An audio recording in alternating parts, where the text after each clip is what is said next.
Good morning, everybody. It's me, Shad Polynerdic, back with more Disco Elysium. Been meaning to get back to this for a while. Honestly, haven't had the energy to record much during the work week. Go figure. Yay, capitalism. So it's a fitting game to play today.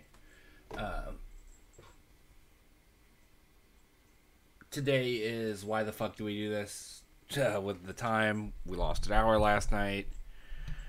It's technically 7:23 in the morning, but you know the clock says 8:23 now. So I'm loading up. We were in the harbor. We had just spoken with the big obnoxious fella while sitting in an uncomfortable chair.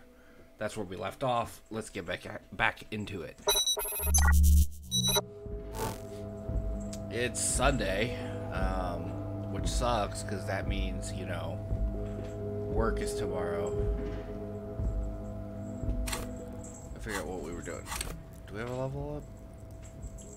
No, we do not.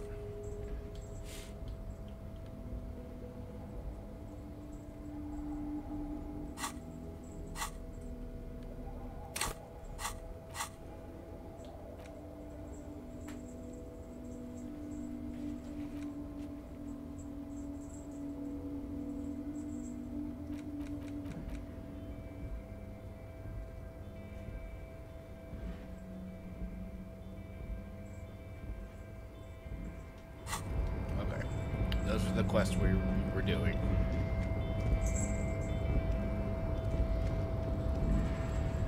a minute, there's a thing there. What is it?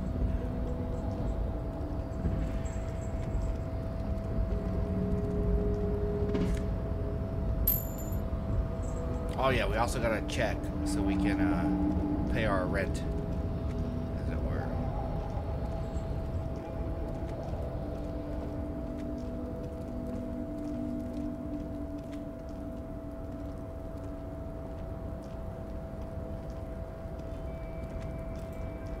That mechanical whirring noise.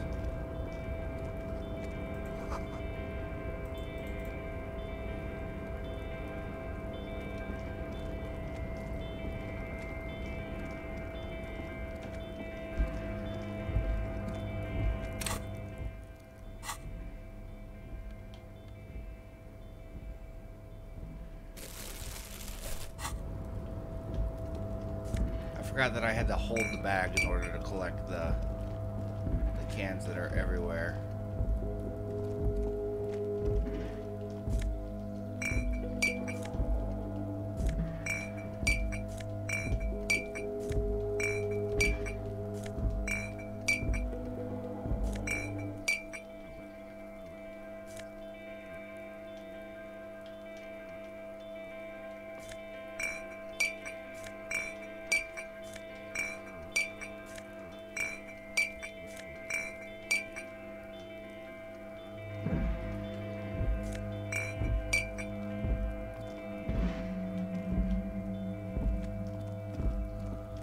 Yeah, all this time I've been like, why can't I pick up the plastic and glass? I know I'm supposed to be able to do it, and then I just remembered that you have to have the bag in your hand. Otherwise, you don't get to do that. I don't know why I'm open fried on that. You don't get to do that.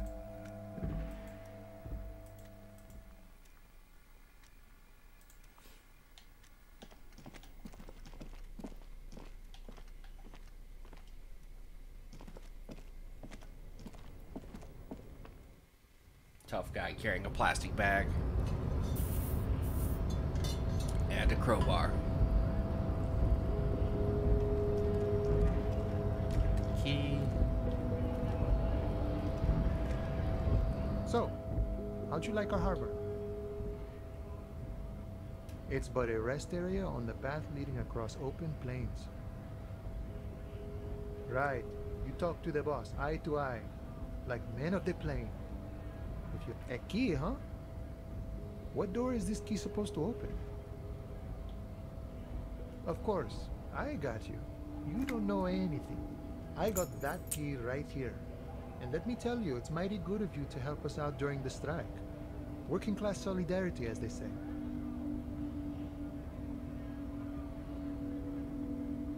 Polar weasel? Oh, I know what you mean. I'm pretty sure he's actually Occidental, though. So you're gonna be committing fratricide, my racist friend. What you're looking for is a basement door behind the greenhouse. That's behind the whirling in rags. That's all I know. Our organization is what you call compartmentalized. Okay, but where did you get the key from? The janitor gave it to me. Nice fella. We talked about life and things that really, truly matter. None of this mess we're in. This jibing and juggling. What's it for? To feed our children, I guess. I'm more of a philosophical dock worker. I like to talk about the philosophical big dock worker. Who I am, That's a funny who you sentence. are, Not what we that are dock fighting workers can't for. be philosophical. Who he is and what they're fighting for? This is interesting.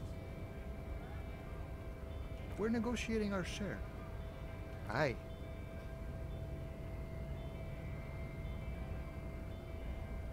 This stuff, they already covered.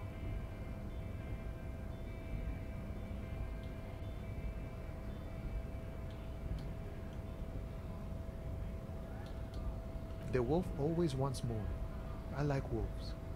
All of it.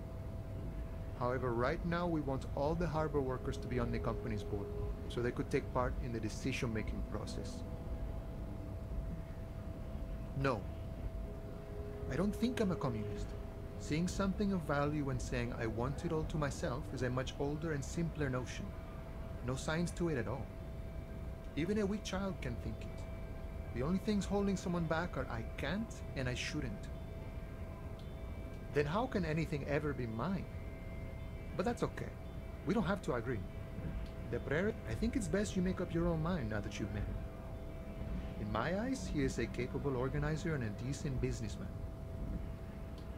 He's probably in his container at the harbor. So head right on in. Sure thing. What is this? News of the world? Talk about personal stuff. Call me mañana. I'm just a humble harbor worker for the past 6-7 years. A name worthy of the man who holds his friend. Names are important. I'd say a real name is what most people call you, now that we're getting so well acquainted. Be honest with him. Harry. It's cool, but I'm sure you could come up with something even cooler.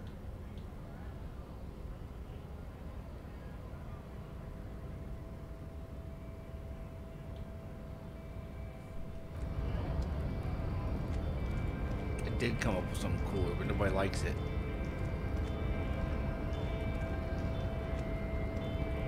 Francois.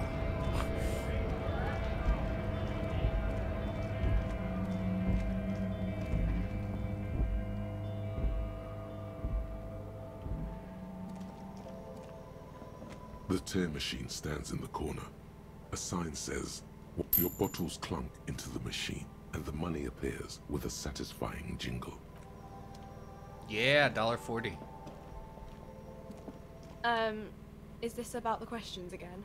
Because I don't really know anything. Wow. I didn't know you worked for the union, sir. Anything else I can do for you? Blow the whole thing on speed.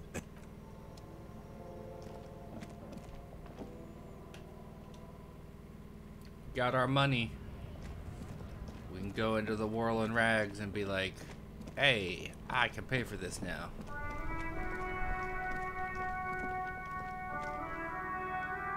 I'm prone to long fits of not talking while playing this game. I apologize.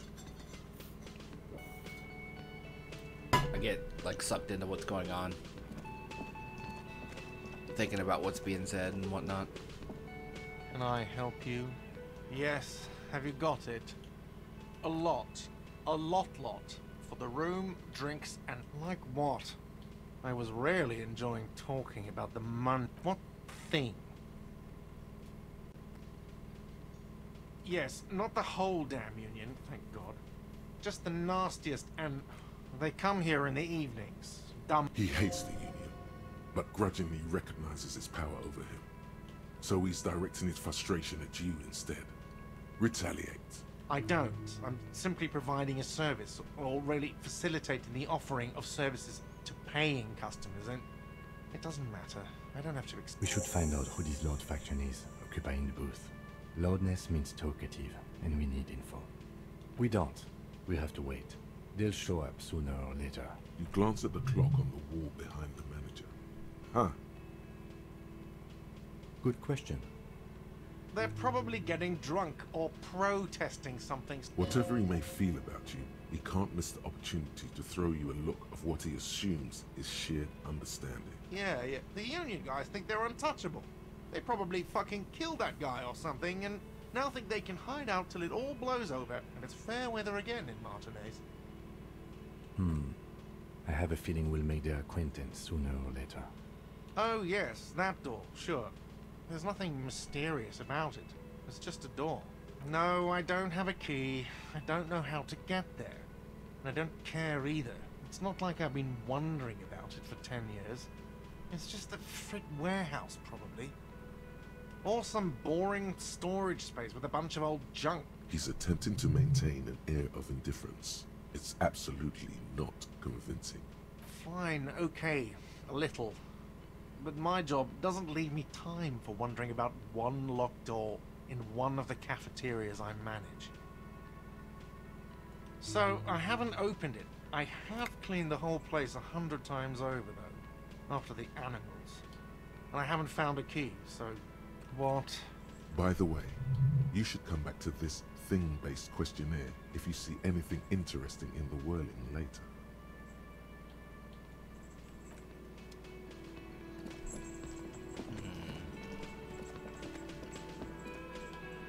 You see a heavy steel door with a prominent... The door does not budge. Hi, buddy. You didn't even give me a chance to react to your presence. You just jumped on up. Welcome home. There you go. I put my legs up so you can sit comfortably. Please leave the wires alone. They're not for you, sir. They're not for you, and you risk messing them up. Please stop. Please stop playing with the wires. Stop it, I said. It's not for you to mess with. The cobalt blue surface feels rough to touch. I have a crowbar. Can we pull it open?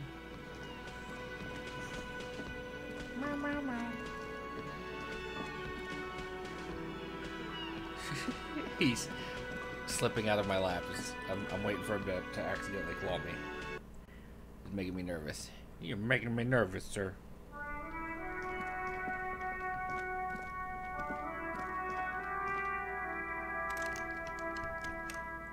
It's locked. It's nap time. I woke up, so now you can sleep. We sleep in shifts around here.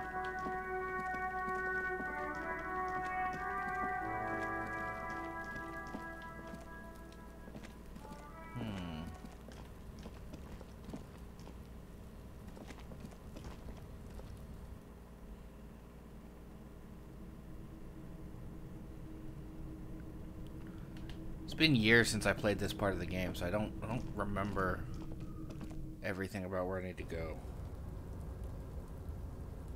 I played like almost 8 hours of it 6 years ago or something like that.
This must be it.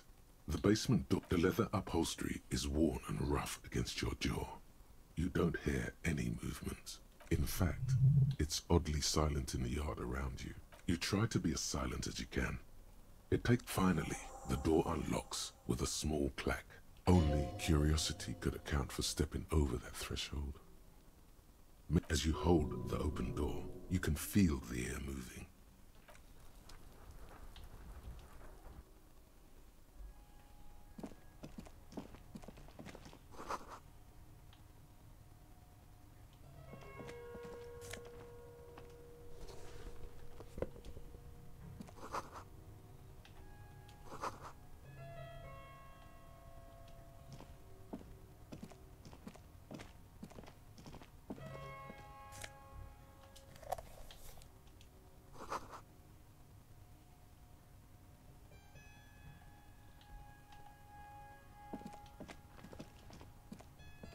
A row of mugs sits on the shelf.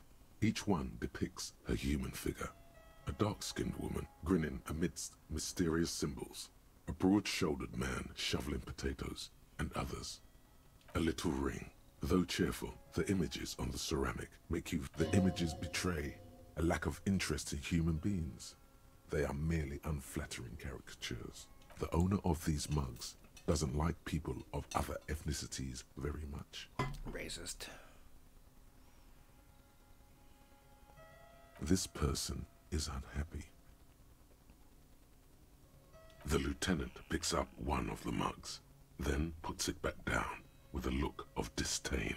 I'm beginning to feel better about breaking into this man's apartment. Yes, your broken mug friend would feel very much at home here. The same humor, the same mocking lines. There's the missing tin soldier. Whoever lives here might have used the Whirling's container to dump his trash. And now they've drawn the ire of the Union. The plot thickens, as they say. Perhaps you should break into apartments more often. Who knows? I'm not expecting too much from this clothes in the trash lead either way. It might turn out to be some random local matter, but still, a nice coincidence.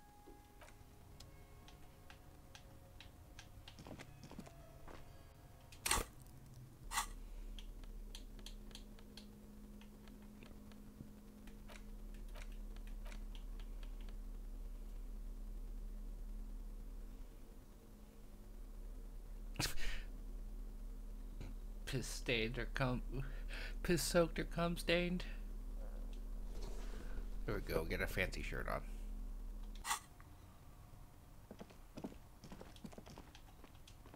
Try to clean up my image a little bit.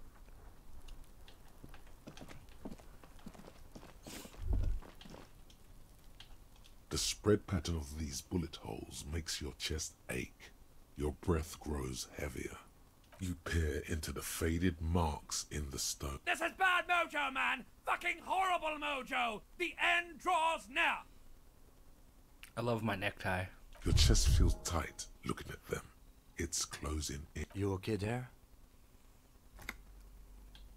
Might be the after effects of your past escapades. What are you looking at? Remnants from the revolution. These are over half a century old.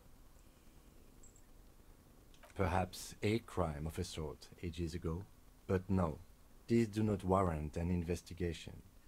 Not much. I don't have a fresh perspective on it.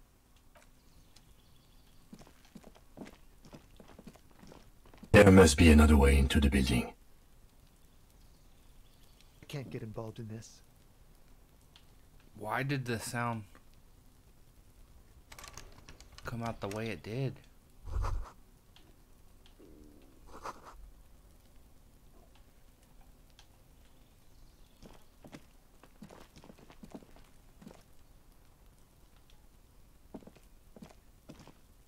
You see a young man on a balcony nursing a cigarette.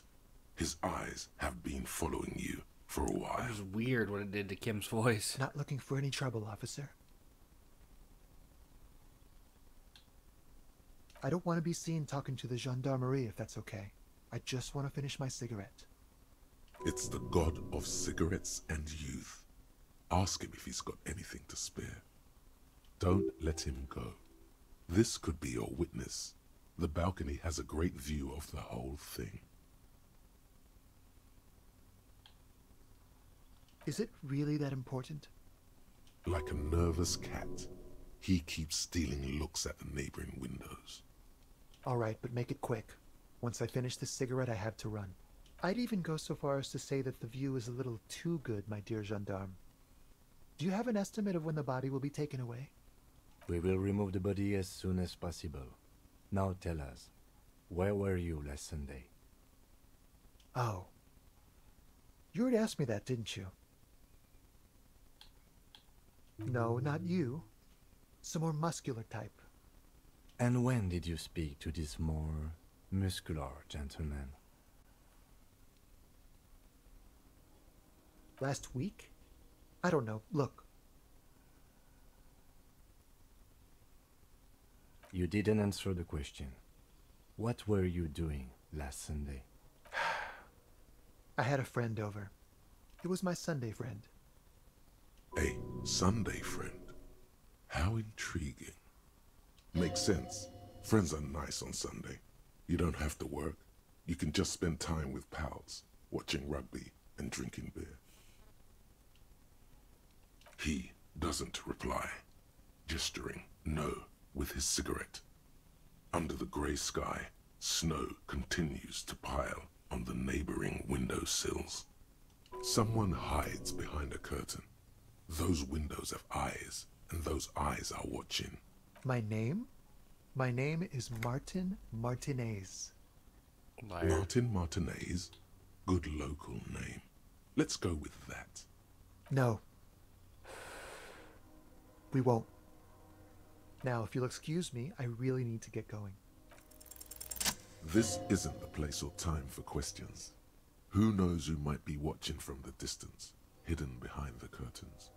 For a moment, the man on the balcony seems almost vulnerable. Something moves in the depths of his feline eyes.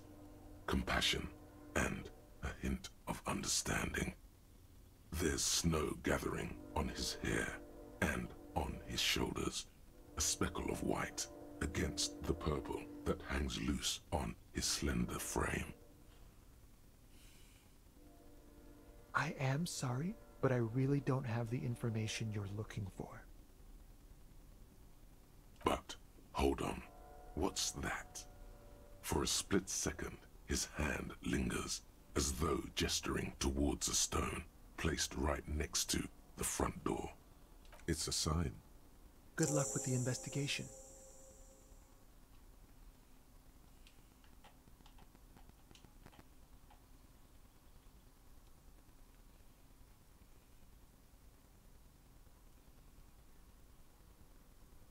He's gone.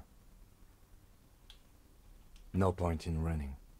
Tenements like these often have multiple exits. If he doesn't want to talk to us, then he'll know how to hide. He could be a witness. Him or his Sunday friend. He did leave us a sign. Did you see that? He wanted to draw our attention to that stone right over there. If we find a way inside the building, we can ask around for his apartment.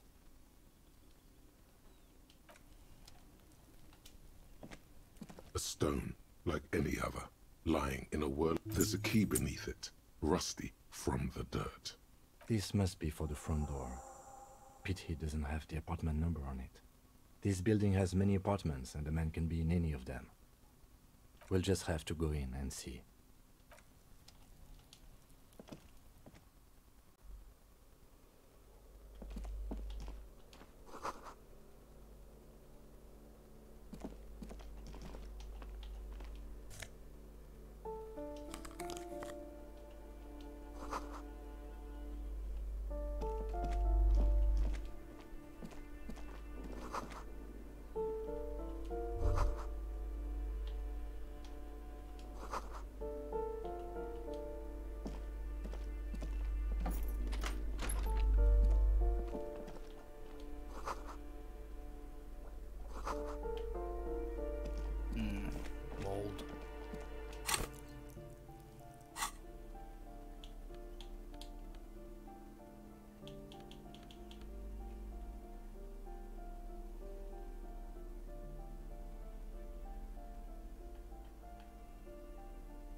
This door has been closed with a padlock. A chalk-drawn number on the board says number 11. It's a solid lump of metal, but the shackle is deeply corroded. Better whip out those cutters. You won't get very far otherwise.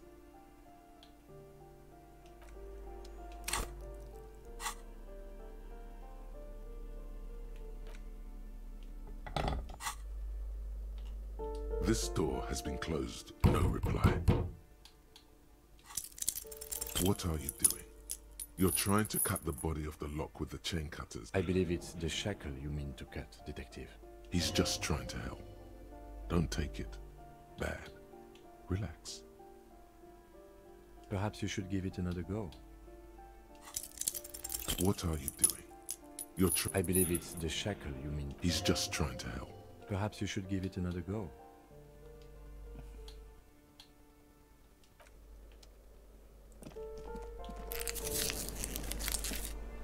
I don't like the way the rolls work in this You hear game. someone walking around inside, rearranging. The walking stops abruptly, but no one comes to the door.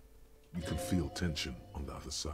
A poor communard from the looks of it. The room is barely bigger than a closet. Do I have to open the door? Do you have a warrant? I'm not obligated to open the door if you don't have a warrant. Let's go. We don't have a reason.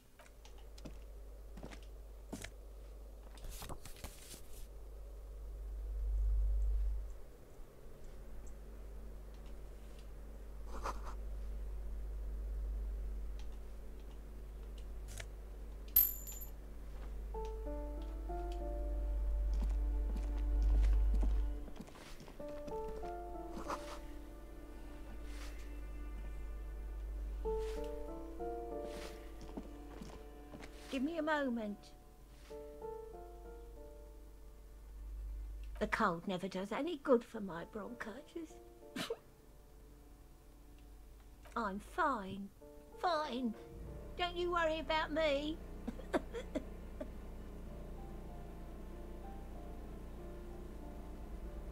You're still worried. It's very worrying. Now, what do you want from me, policeman? I'm no one. Just an old woman who cleans these hallways. If you could call it living. I have a little room upstairs right next to the coal room. It's barely bigger than a closet. But I don't complain, no. I have my bed and my aching bones. And all she gets, too. The coastal wind beats down. Ask away, policeman. People come and go. I don't keep an eye on everyone. No one lives there. It's been empty for months. Impossible. I would know if someone had moved in there. Maybe it's those countercultural people again. Breaking into a house like it's a public space. You're a policeman. Be good. Great. Young people. Their work. Oh, that one is a scientist. I think he studies astrology at the community. Something to do with all those stars around his door. He asked me to leave his drawings up on the wall. That's what I said. Astrology. The lieutenant shakes his head, as though to say, let it go. Come on, people. Try to keep up. She mumbles some kind of a response, then hacks something in.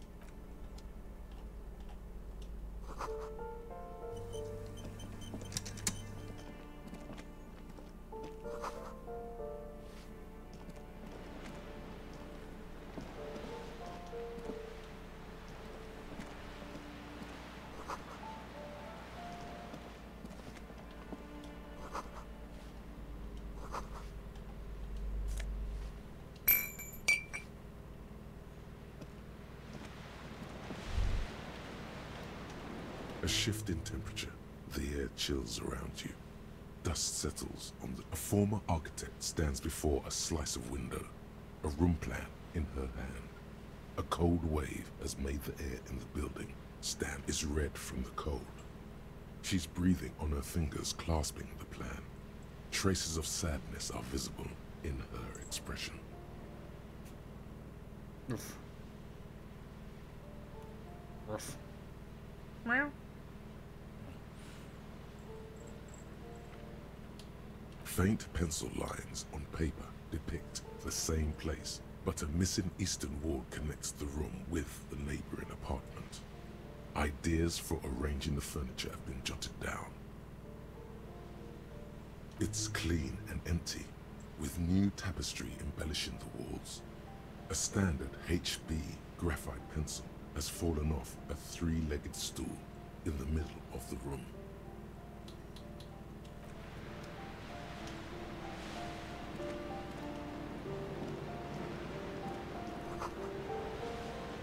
Meow.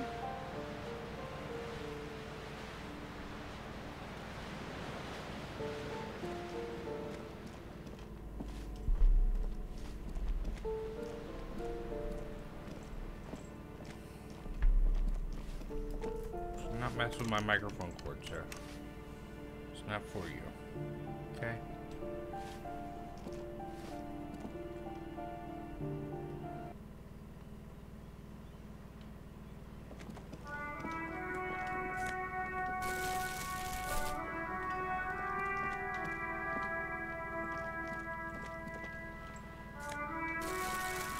Who's this guy?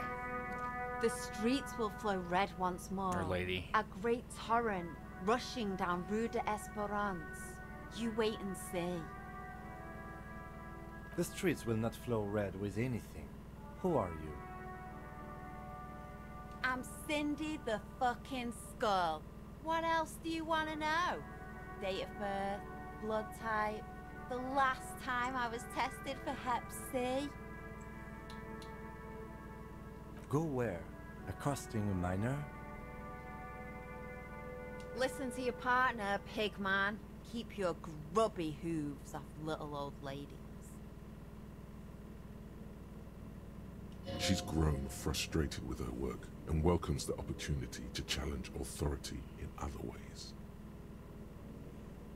That smell coming from her paint bucket, it's not paint, it's heavy fuel oil. Red-dyed heavy fuel oil, intended for exclusive use in government vehicles, to be precise. What did you think I was using? Aquarels? Sucked it out of a cop's fuel tank myself. Back in Jamrock. She really did it. She's proud of it too. Or what? You'll push me off this ledge and pry the bucket from my dead hands? The lieutenant furrows his brow at another one of your eccentricisms.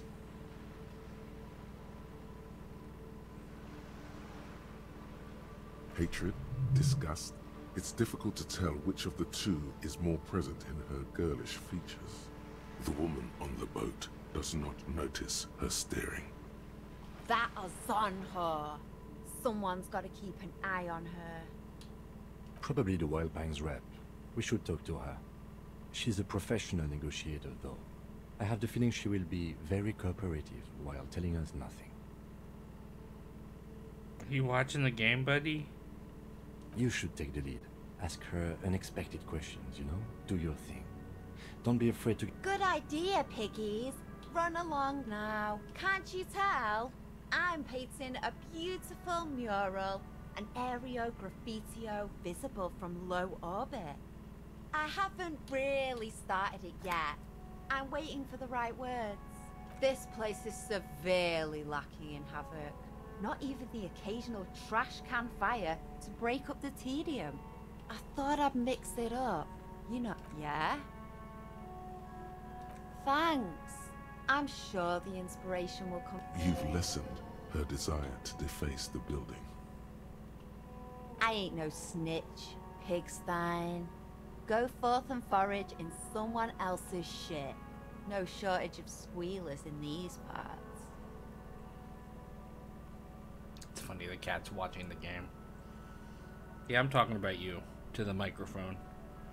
Do you know you're the cat? Is that what it is? Are you that self-aware? Actually, there is a shortage of people who talk to us in a normal, calm, informative manner.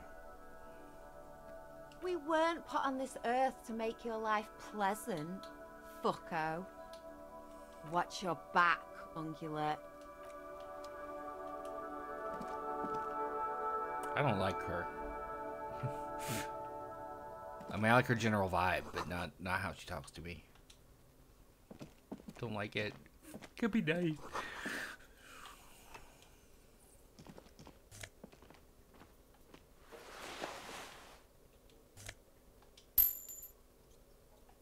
Well, why were there pants in the furnace?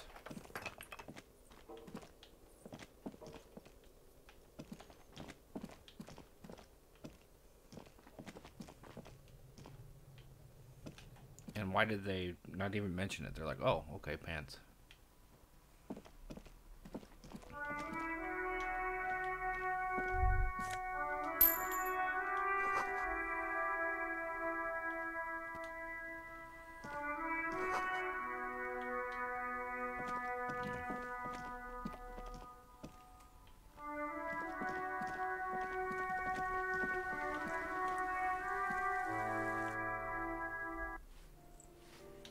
I really appreciate the fast load times.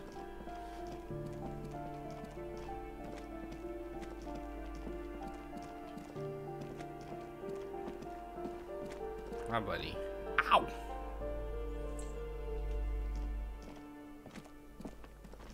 What? You have food. Hear someone walking around inside, rearranging the furniture. The number on the panel says, Excuse me? Of course. scare them. Suspected of some big crime. There's no sweet talking your way in there. Be official. Ah, I didn't mean to do that. Oh, come on. That was smart.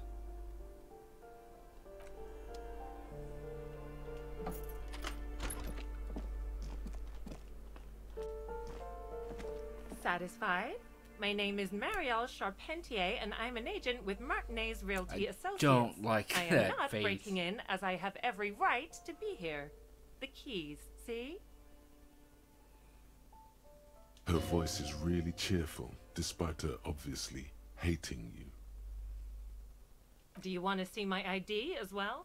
You can't legally ask. It feels flimsy in hand, with the words Revachol Zone of Control written under a nondescript municipal logo.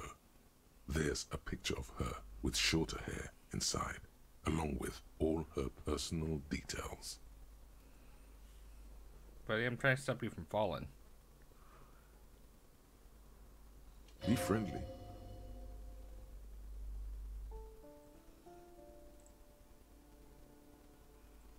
Thank you.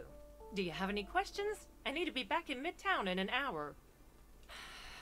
I need to get it ready for the next lease, but as you can see, the previous tenant completely trashed the place. It was some kind of a moribund old man who used to be a business owner. You'd think they'd make rent.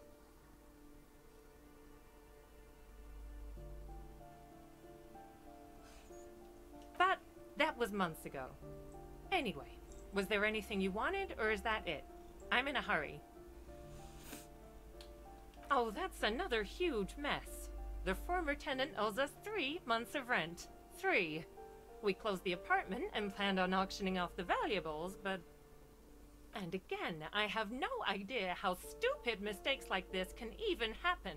But Ron, when he came to close the door, didn't close the neighboring door. And there's a hole in the wall. So preppy.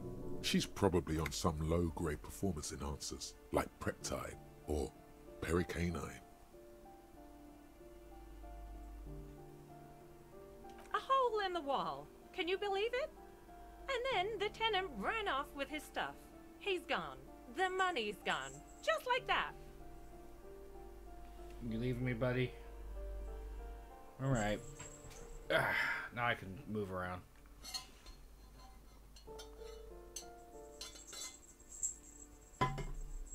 Oh, it irks her. The incompetence. Don't ask me what happened with the wall. I have no idea how we're going to find the time or resources to fix it. Both apartments are now unrentable. Both. Of course.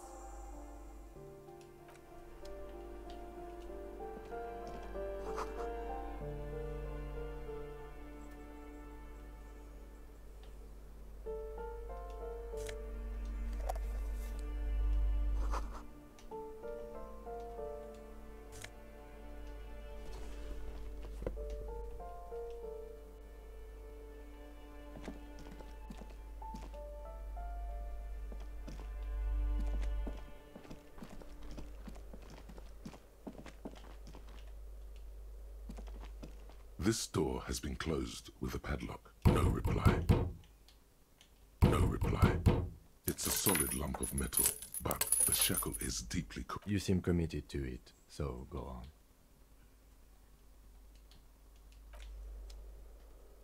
I hate that it won't let me continue to do it.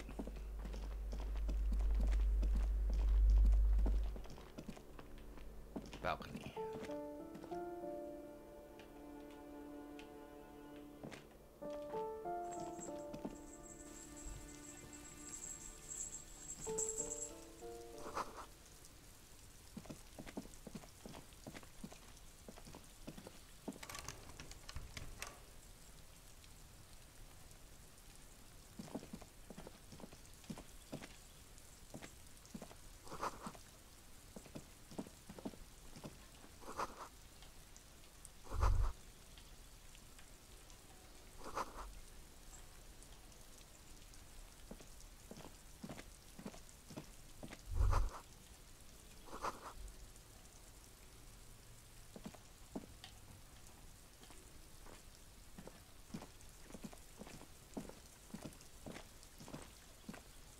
There it is. Ah, God.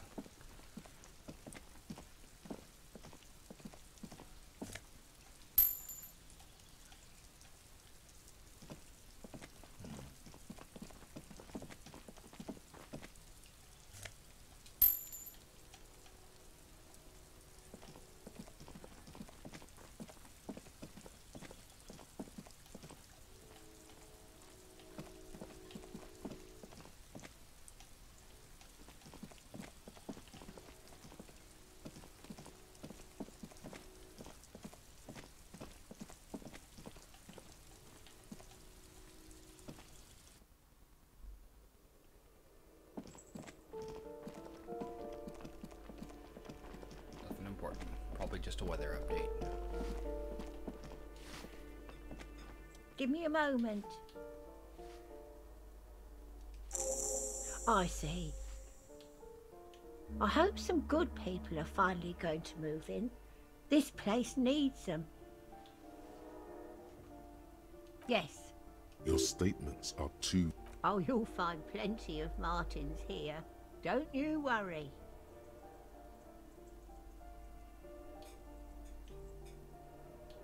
Pea-brain.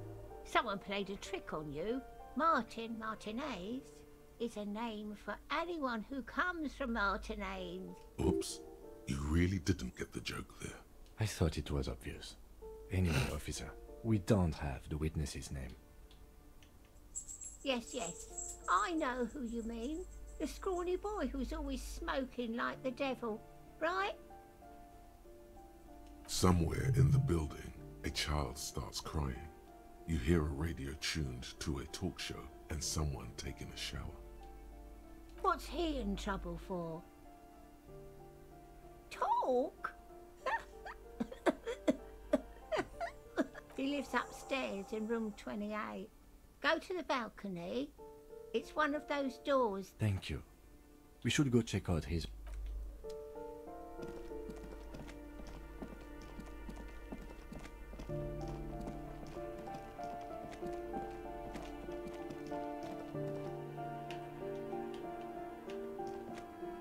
Controls are a little finicky on this game. Probably works better on PC. As do most things. This door is made of metal and appears to be reinforced. Number 28. This is where the cleaning lady said the smoker on the balcony lives. Let's see if anyone's home. No one answers. Looks like the young man we are looking for isn't home. I think our best chance to catch him. We should return tomorrow after we have finished with our day's work. How about 9 p.m.? Sound good? Tomorrow, 9 p.m., right here. Apartment number... Damn.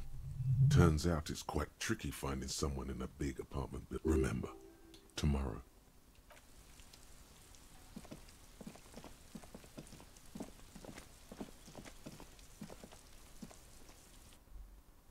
I want to talk to him today, though.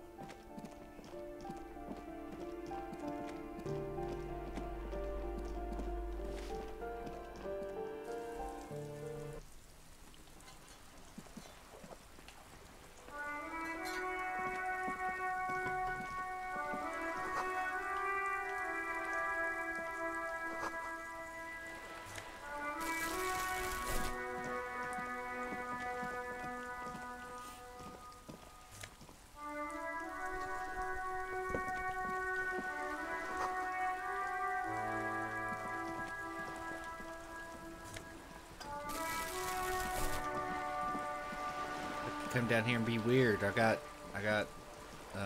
Kim's permission.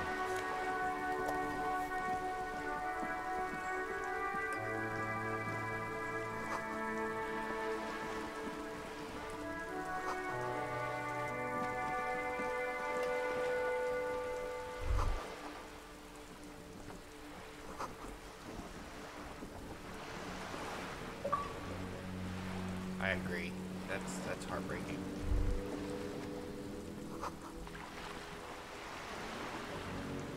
A striking woman leans against the cabin top of her sailing boat, smiling as you approach.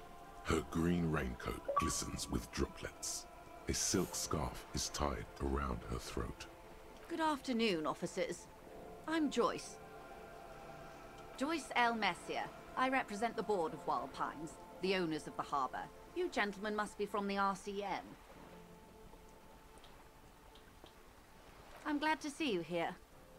I was dispatched to handle a strike, not a lynching.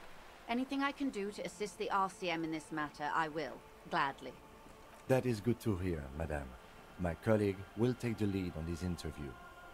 I should let you know that he is recovering from an unusual medical episode. Very unusual. But I can assure you of his ultimate competency. How interesting.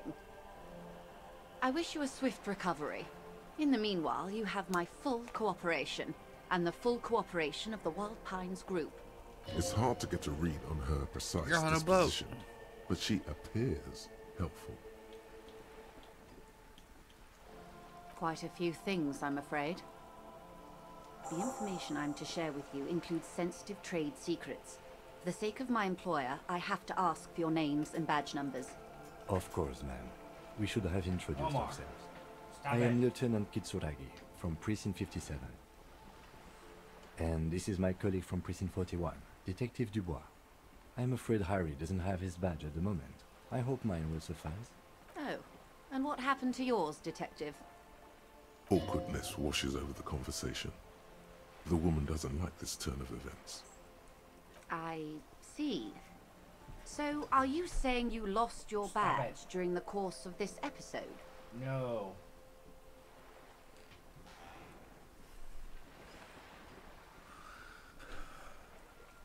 Oh dear. Some kind of encephalopathic amnesia? Yes, I exactly. don't even know how to respond. I do believe you, naive as that may sound. I simply can't imagine what you gain by faking such a condition. As I said, ma'am, his technique may be very unconventional, but he is an officer of the RCM. Of course, I sympathize, but I'm afraid I simply can't share anything more until I've seen that. Hang on. She's a professional negotiator. She should be open to some sort of mutually beneficial arrangement. She's a negotiator. Just float a favor at her. Insinuate. I will be frank with you. If I'm going to break protocol, I need to be able to justify it to my superiors. They're going to want to see something very tangible. You're in, but expect her to drive a hard bargain. Reports from inside Terminal B suggest it's a hub for the local drug trade. This is an open secret in Martinez. The Union controls the terminal, so it goes to reason. They're profiting from this trade. The company has tried looking into this matter before, to no avail. Perhaps someone with ore? You can recover your badge. Though if I may be blunt with you, it sounds like that may be a lost cause. Detective, a word in private before we continue. This is not going quite as I hoped it would, Detective. Honestly, I was expecting you to use your unorthodox technique to keep her off balance, and you know, not volunteer us to be her henchman. This woman is running circles around us. She might have known about your misplaced badge all along, or she's simply another... He doesn't let it show, but there is a limit to how much the consequences of your unprofessional behavior can cost the investigation. No. If there is reasonable suspicion, we must investigate. Otherwise, she could claim we are siding with the Union. What I propose is, we ask her, then we investigate, briefly. But do not share the outcome of this investigation with her. We tell her it's done and demand for her information on the lynching. I'm sure you will, Detective. You're back. Good. What can I help you with? Why, yes I am. Of course there are. We're on an archipelago. How else are you supposed to get around? There is a pinch of defensiveness in her voice, but it is playful. Yes, we are. We are on Le Caillou. I haven't seen anyone else drive a souped-up Capri Kenema motor carriage either. Actually, that motor carriage has been specially issued to serve as a patrol and pursuit vehicle. It's for crossing long distances in the greater Ravachol industrial harbor. Neither is this. A toy, I mean. It's a machine for crossing long distances in the Bay of Revachol, between the city and the islands. She's having a good time arguing against the law. Too good, perhaps. Officer, I assure you I'm a highly qualified pleasure craft operator. The crowns of her teeth are porcelain, white as the boat's hull as she smiles. Qualified pleasure craft operator. So charming. I just renewed its safety inspection last month, officers. It is completely seaworthy. In fact, it's taken part in not one, but 2 insulindic regattas. Even finished once.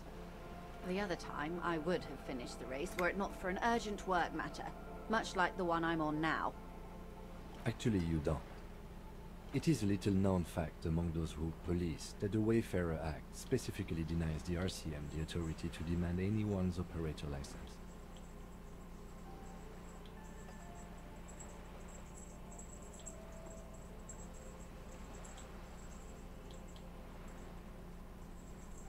About the boat? The boat? No. It is called Cordelati 19 because that's the type of sloop it is.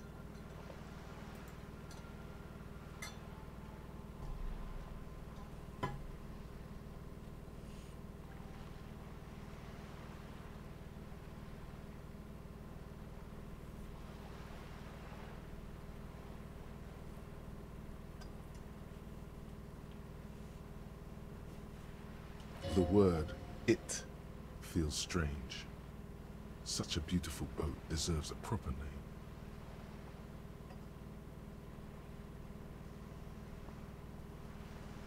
A breeze ripples through the sails and tugs at your hair. Below, the sleek, fish-like shape of the hull parts the water. Beneath that, a resounding darkness. You're reminded of something. Or someone.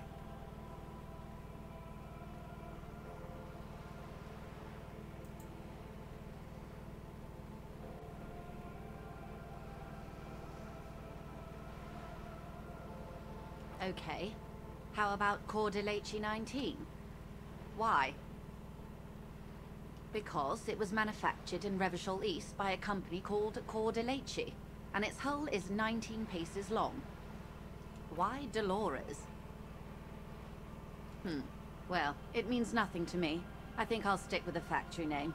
But thank you for the suggestion. It's a pleasure craft. A 19 pacer. It also happens to be rated for Category 1 racing. Though these days I mainly use it for business. My sloop, I like it a lot. It's the eel's hips, baby. I'm enjoying this part of the interview. It has so little to do with the murder we investigate. I really do, the lieutenant thinks. Is she thrown off yet? He's looking at the woman, assessing her. Good.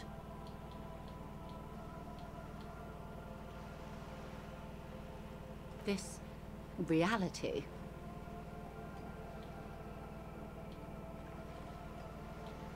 No, but please, a little context. We're not in such a hurry. Ah, yes, the episode.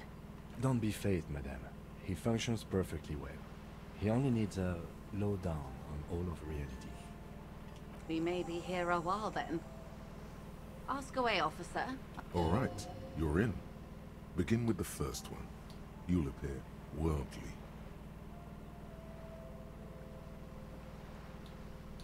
What are you?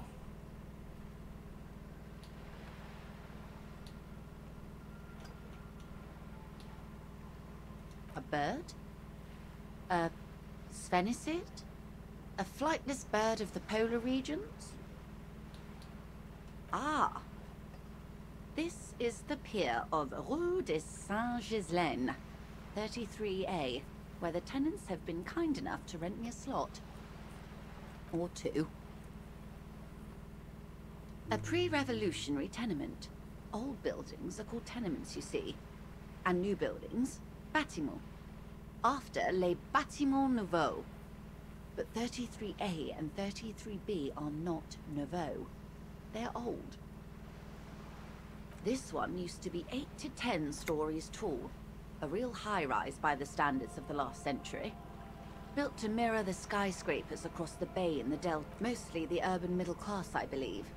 This was once primo real estate, before the cannons lopped 4 or 5 stories off. Splat, splat.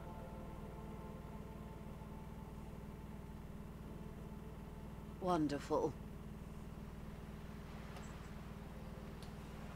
These are unimportant times, Detective. You and I were born after the dust had settled. 1,000th of a second too late. For what? For the big time. The smile of a predator.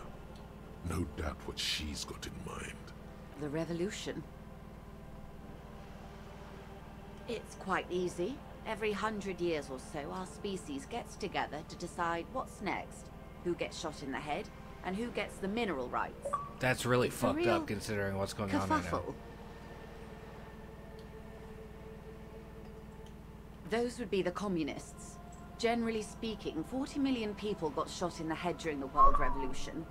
But the communists, they all got shot in the head. She's not gloated. It's a relieved celebration. Oh, and the anarchists too. They shot them well. So well, one forgets they even existed. Did they ever? Before they got shot themselves, they shot 2 million people. Truly a kerfuffle. Yeah, it was a kerfuffle, all right.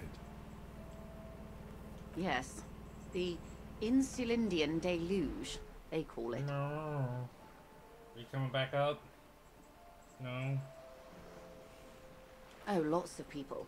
Even the king got shot in the head, or thrown beneath a horse, or drowned. Accounts differ. It was unceremonious. Just as well, he wasn't actually the king. Just the king's nephew.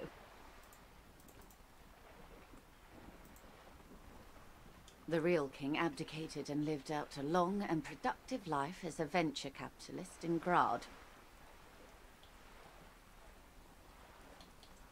About head shooting, the liberals got the mineral rights. And by mineral rights, I mean everything. Liberals are usually middle-class people, Detective, or the remaining gentry, the beneficiaries of the pre-revolutionary arrangement. Some were rich enough to stay with the Constitution, with monarchy. Big mistake. Others bet on the revolution. They were called the ultras, or ultra-liberals.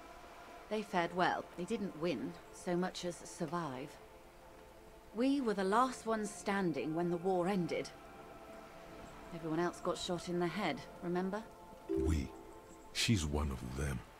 Of course. To foreign intervention. The coalition. The coalition of nations. Grad, Mesk, Vesper, Messina, Oranje, and Sur-le-Clay. The armed center of the world. They landed here and ended the revolution. It was the moralist thing to do. There is bitterness in her voice, tempered with understanding. She is critical, but The moralists believe in keeping everything exactly the way it is. They believe in mineral rights, and not shooting people in the head. Hey, buddy. You just waited for me to look at you before you jumped up? At least not in the same manner and volume as the others do. They are the long-standing provisional rulers of Revachol now, the coalition government. Ah, there we go. the rulers of Revachol, and also the world. These guys are strong. This is their zone of control. They emboldened the RCM with crumbs of the same law they took. Technically speaking, you are a moralist.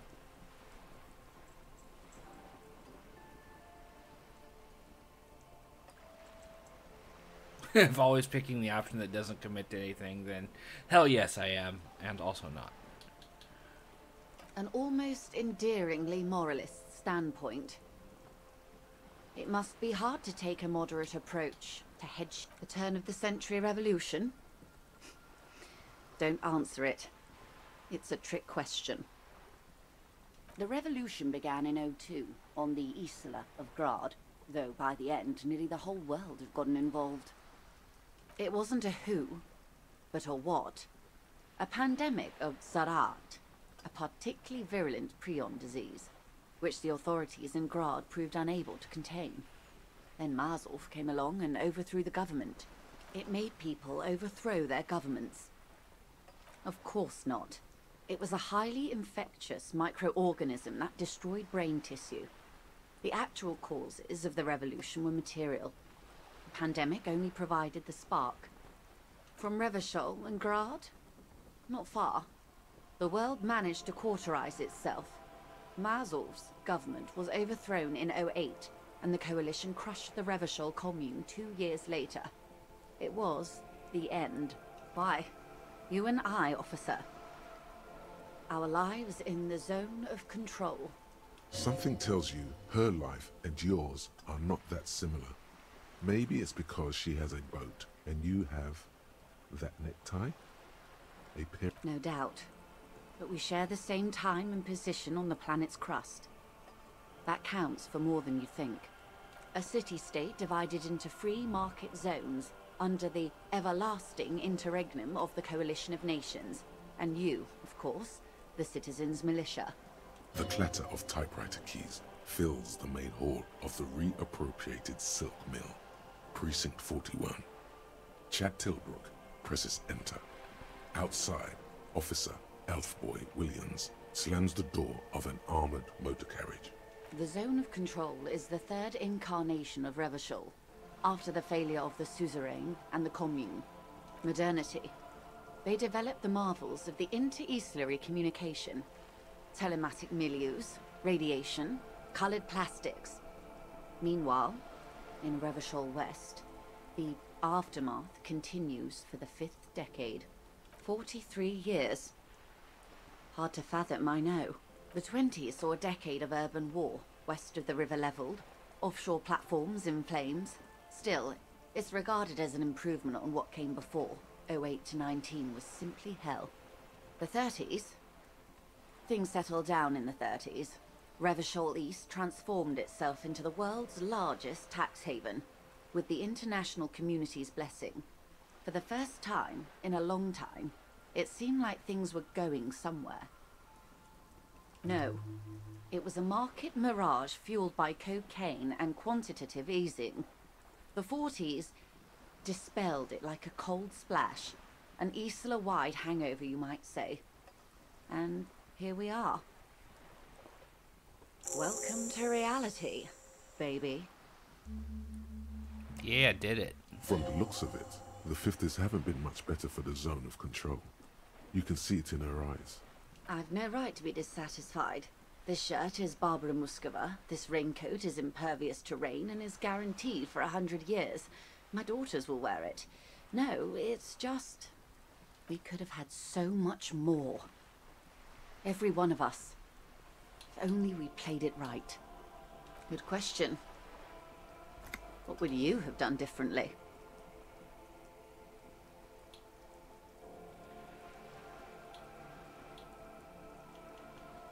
A cold creeps up your spine, reaching its tendrils up your neck, toward the back of your head. So a quarter of humanity simply lost their minds. And how would you stop a prion, a complex folding protein, unlife, with the technology 50 years ago?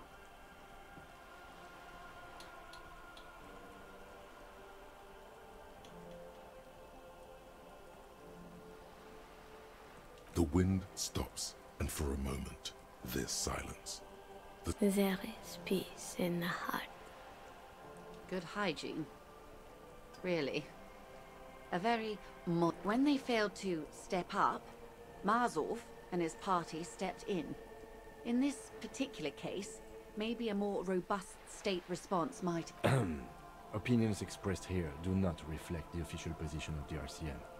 And what is your official position, Lieutenant? My position, ma'am? My parents got ripped to shreds in the revolution. I would have gone the same way. I was saved by being 2 years old. That's my position. The abattoir. Understandable. Good question. What would you have done different? And I asked you, past less detective of the city. Here's some wisdom, lady. Say the death thing. And you would have died, most likely. Not far from here. Maybe even right here. The cold runs down your spine. She gestures toward the waters. The wind stops. No, almost certainly. The commune would have forced you. They are what they are. Anyway, enough sentiment. Not so fast. Who is she in all this? Ask her who she is. She owes you an answer.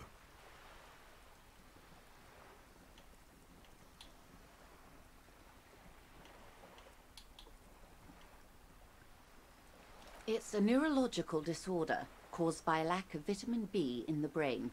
Symptoms include a retrograde amnesia. It's quite serious. You should get yourself checked out.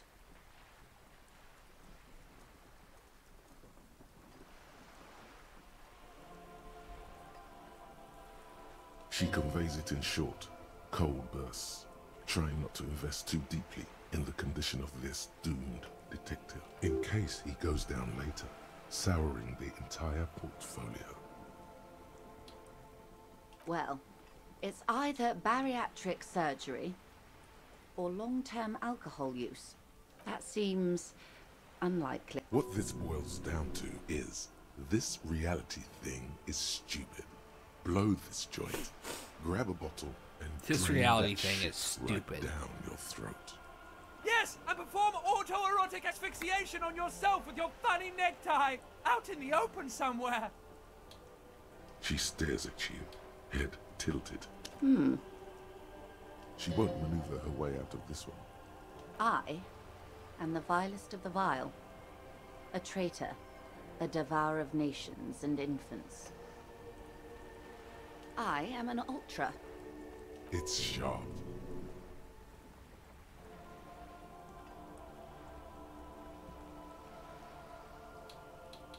Haven't you heard?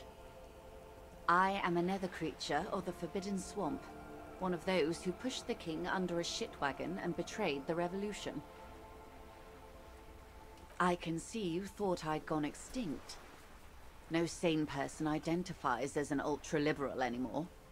Not in broad daylight. You're a centrist at heart. A real moralist. Tell me, now that I've uncoiled myself, do you find me frightening? In her green eyes you see a mixture of truth and self-satire. Decades of guilt and pride. Forgive her. But only because you like pearlescent teeth and those light green eyes.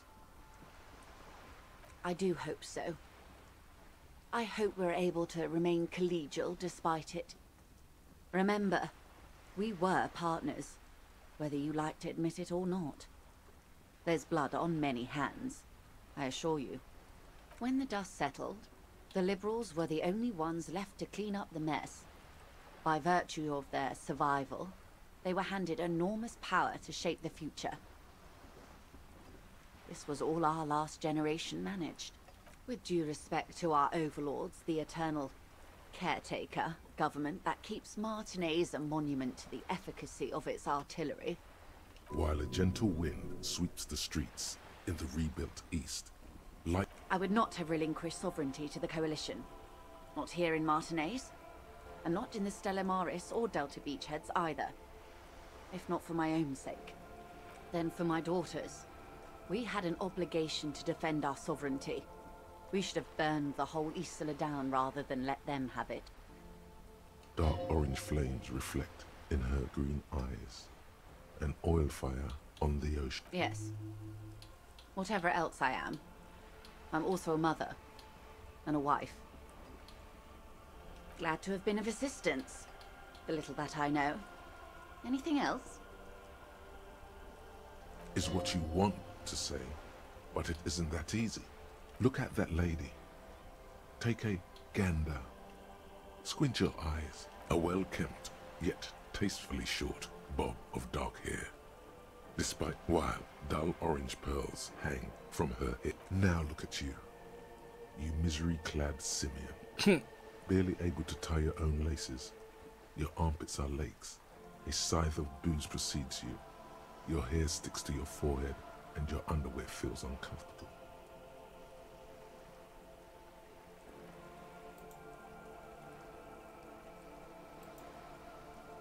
You're poor. Poor as balls. You can't ask this person for money. You're too...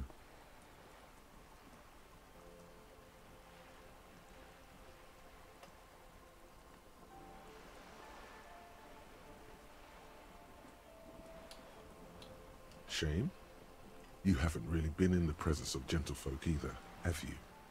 What shame is there to be felt in front of these dock workers, cops, and hotel clerks, but to belittle yourself in these eyes of Odinil?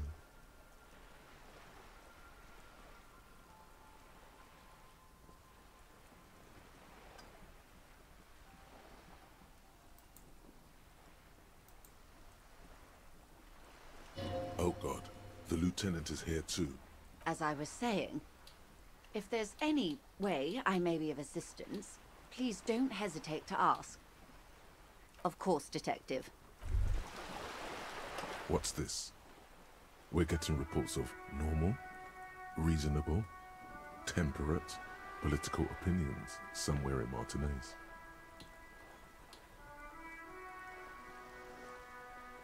It's also about that, but it's also more. Perhaps it's the hangover. Perhaps it's a temporary surge of serotonin, but something tells you it's time to become a citizen of the Kingdom of Conscience. It is not a place. It is a moment in time that can only arise in the right circumstances, incrementally. Yawn. You'd get there faster with a little speed. History's greatest catastrophes have been brought about by people trying to make the... That's the genius of Dolores Day. She recognized that progress is meaningless if its gains are lost because of instability. Real, lasting change can... Tisk tisk. Just because you live in the present doesn't mean you have the right to place your needs above the needs of the future. You may never live to see the Kingdom of Conscience. Your children may not. What a fucking joke.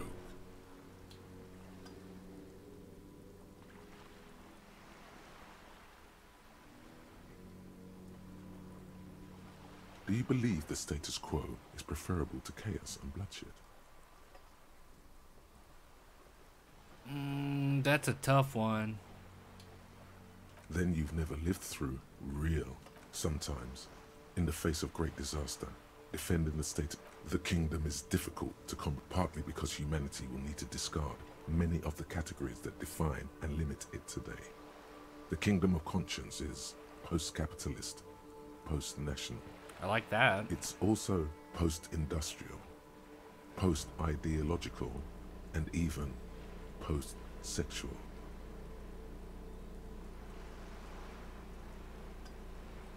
Slow down, Mr. Reasonable. Did you miss the part about compromise? That's right. Remember, real democracy is just around the corner for Revachol.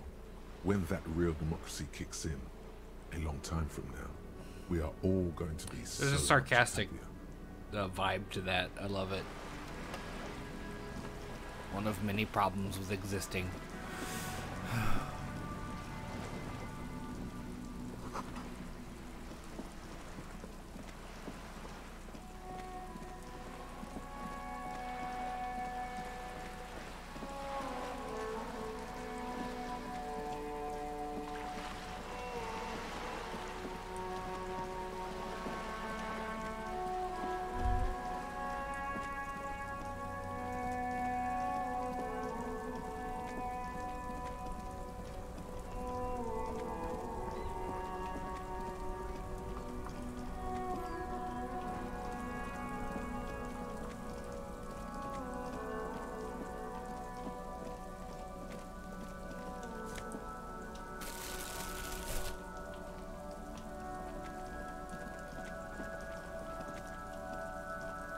A rusting control panel with loose... This panel usually closes the water lock.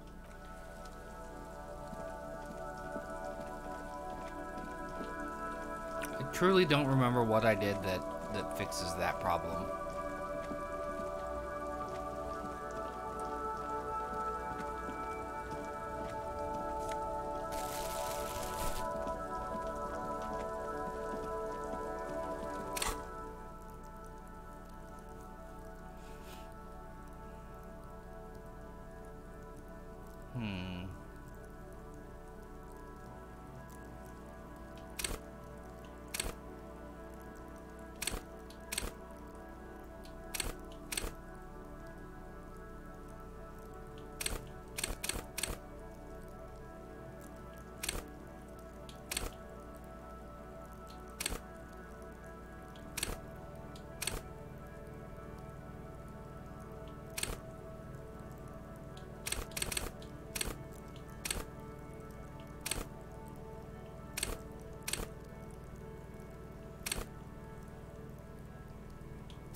God ass. That beautiful peach-shaped man ass. That's funny.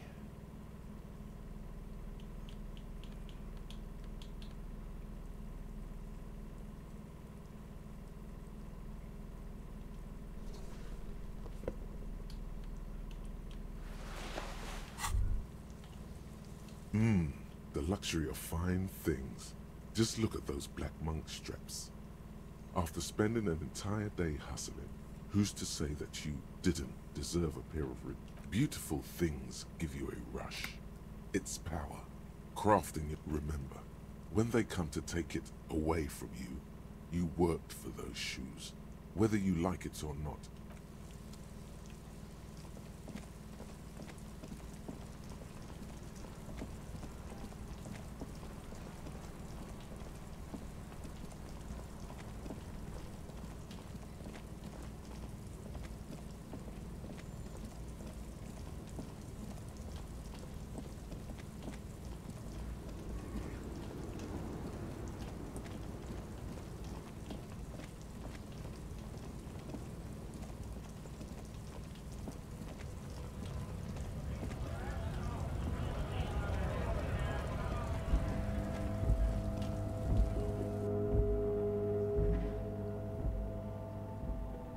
Snoozing kitty on my lap again. It's twice in the hour we've been playing he's done this. The tear machine stands in the corner. Your bottles clunk into the machine, and the money appears.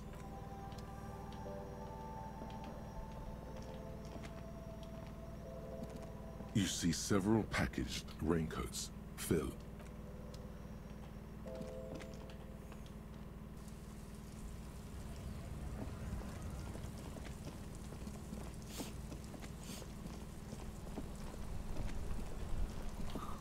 Ugh, shit.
The door is closed. Still no answer.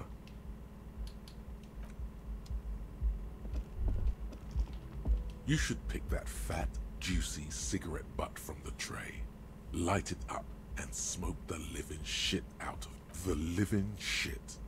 Your mesolimbic reward pathway does not mince words. Who knows what you are? A monster, a murderer, the gnome of Jeroma? You feel like a smoker, especially when you look at that juicy, how very astute of you. This renders it ineffectual. You should look for a whole cigarette. The idea seems to make your neck expand. Suddenly, the garish tie feels very snug. Good. They'll make you stronger and better. Plus, smoking then gives massive bonuses.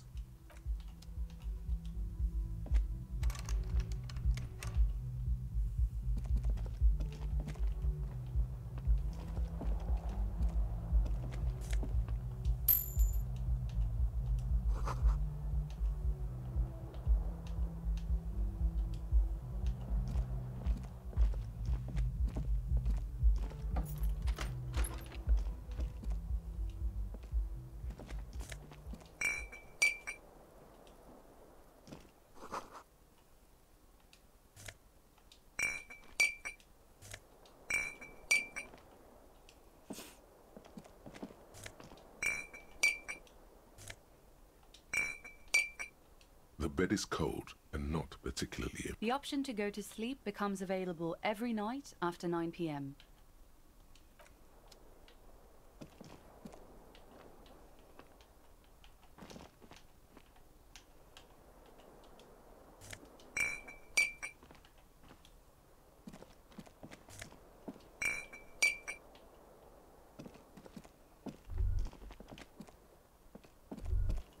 Kim also tries not to look at the pile of taped viscera on the carpet, or the weird suitcase on the hat rack, or the potted plant dying in the corner. But it's all just too morbid to... And by that you mean crimes against humanity? I have no idea what that means.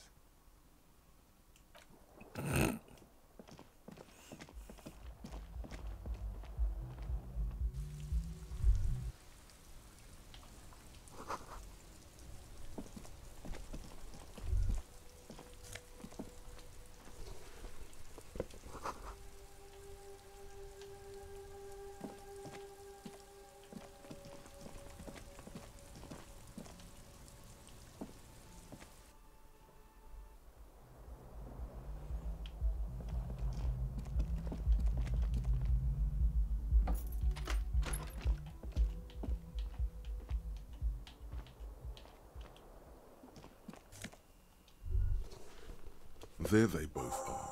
Two identical shoes, both copiously green and indiscriminately snakeskin, reunited on your feet.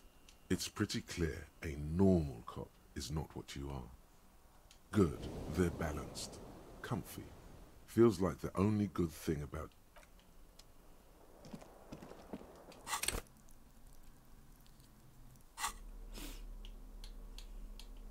Been walking around barefoot the whole time?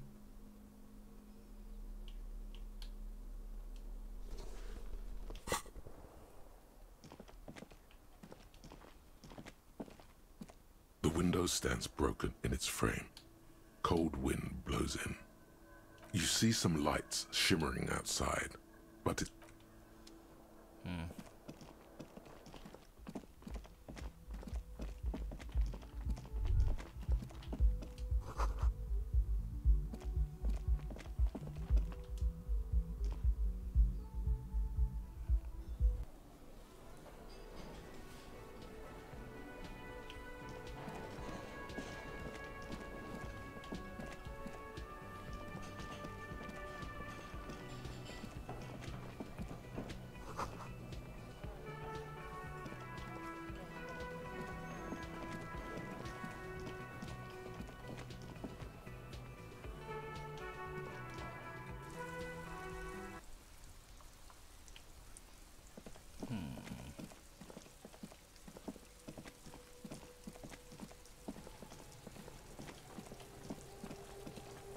The trash container, the smell of rotten food rises to greet you.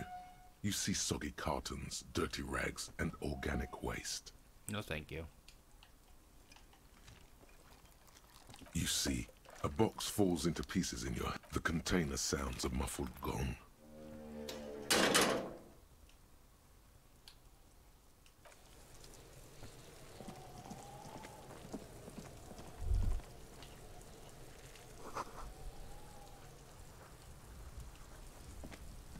There he still is, looking right through you with his white eyes. The body... As you breathe in, the odor comes over you. It's a smell of the mind. My shit's compressed, man. Did you see that? And your stomach to wring itself empty. With your hands at your sides and your eyes squinting, you stand in it.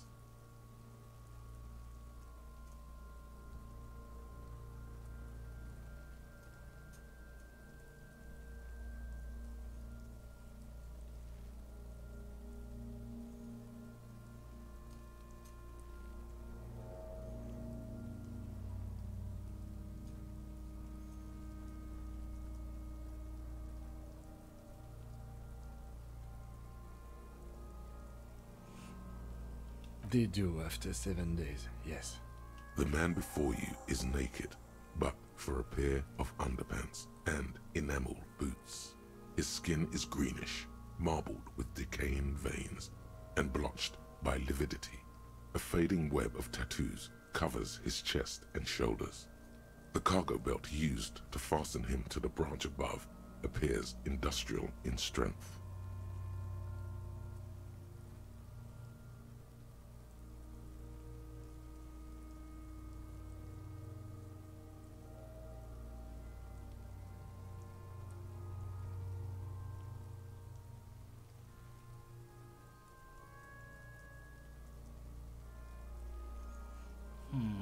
The material appears to be ceramic. Its clean white stands in stark contrast to the decaying flesh above the knee. The man wore thick polymer socks, probably for padding. A fine array of interlocking plates covers them.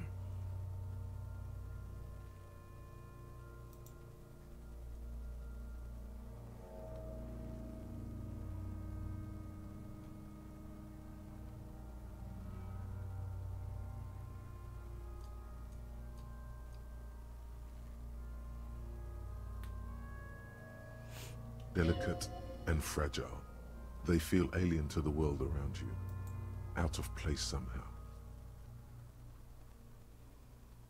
These are clearly not boots. They're armor, possibly part of a larger set. Indeed. Technically speaking, these are sabatons, not boots. Ceramic plate, zirconium dioxide, most likely. This is where the make would be. Under the heel, Fairweather model T500 VE. I'm guessing that's vitreous enamel. This is advanced stuff. The locals probably scavenged it. It would be odd if you had more after 7 days. We should keep a lookout for these species. The armor could yield information. This is one thing he might actually know. If you wear those pieces, it will help me protect your mortal coil. Yes, bullets will fly. They always do. And the sabatons dangle off the man's decaying form. Ageless and synthetic. This feels dangerous. The sabatons dangle off the man. A small bell-like sound fills the... Suddenly your biceps coil up. Your elbow is sharp and cocked for a punch. It's anything but. This material is a kinetic redistributor. It spreads kinetic energy horizontally, from plate to plate, dissipating it entirely. See? Faint, organic lines cover the plates, where they separate into smaller ones. These plates then divide into smaller plates, until there are hundreds of them altogether. He was scratching his chin, but smacking my wrist at the same time. You silly kitty.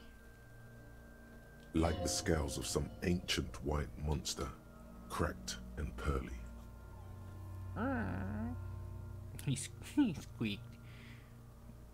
That's for us to find out.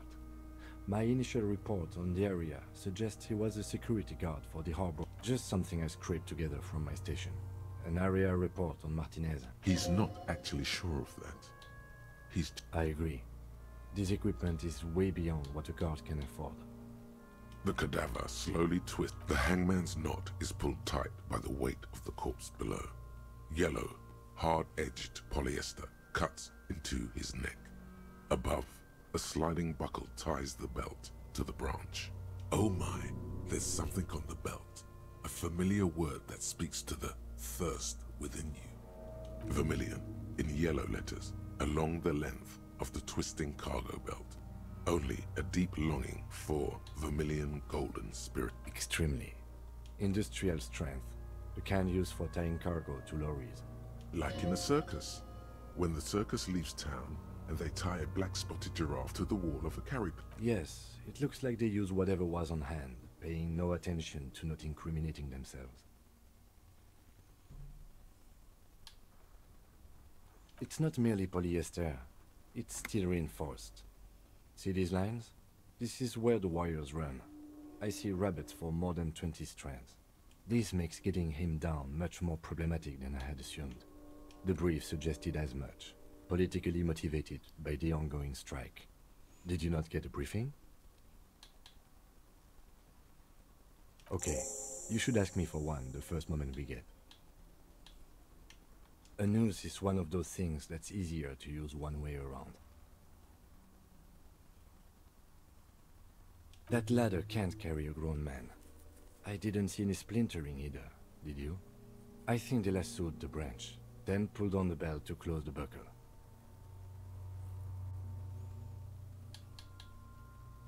The cadaver hangs from an intricate web of blue lines stretches across the torso, from the right shoulder to the solar plexus. Each time they intersect, a small white star is formed in their crossing. Hundreds of fading asterisks riddle his skin. Their concentration is highest around his heart. His corpse is marked by stars. Alcohol and heartbreak. Your fist clenches suddenly. Decay is creeping on the tattoo. Already, most of the canvas that's holding it has darkened. Now, it disintegrates slowly, letting out a stink. A map of the stars. I do see some similarity to astronomical charts. Great Century Messinian, maybe. But this seems more particular. Customized somehow. As if someone left out most of the night sky, filtering it through personal choice. The principle of this filter remains unknown to you. The thought dissipates, and you feel as though you were only half right. So am I. He takes a thin piece of milled aluminium from his coat pocket and pulls it open. Sounds like a sword being unsheathed. Shit, Kuno! What the fuck is that? An instant color camera. This is the first time he openly acknowledges the kid's existence. I have only 2 ampoules, so nobody move. I don't want to waste one. A sound, a shrill flash, followed by the breaking of a small ampoule of glass. You see streams of color pour onto the thick, glossy piece of paper, rolling out. In case we need it.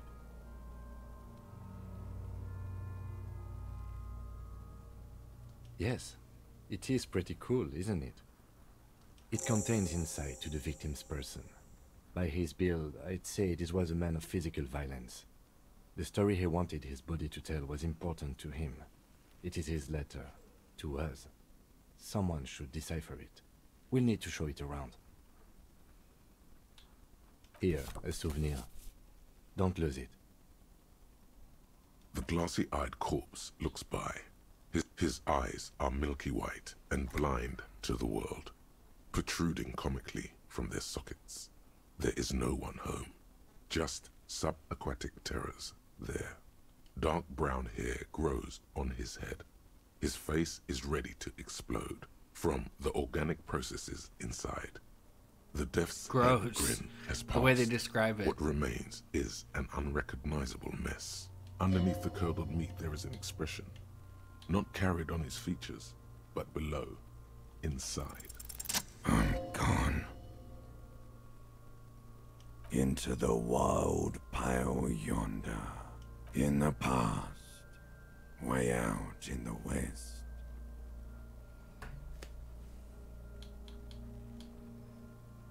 Maybe I was getting my rocks off. Do I look like an erotic auto-asphyxiation type to you, Captain Coppodromo?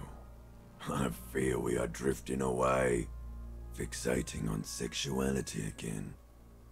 I'm a joke. Look at me.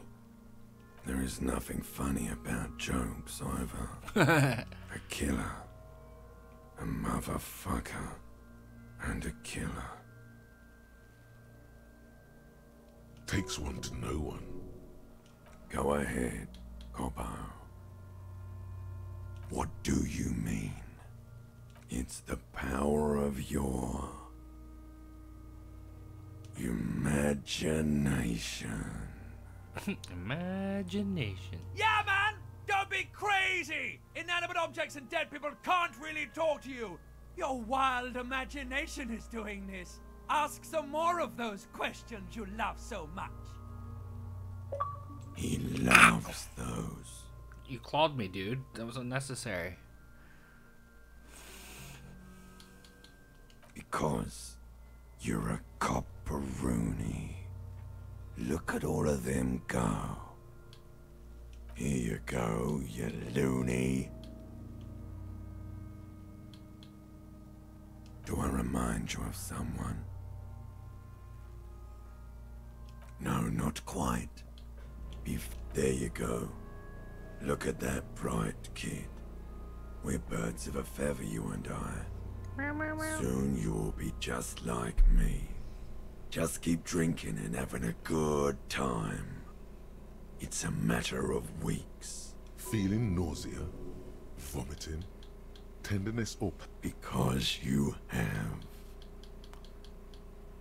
Come back later, Copper. As you narrow your eyes, the monster before you blurs into a violent mess of green and pink.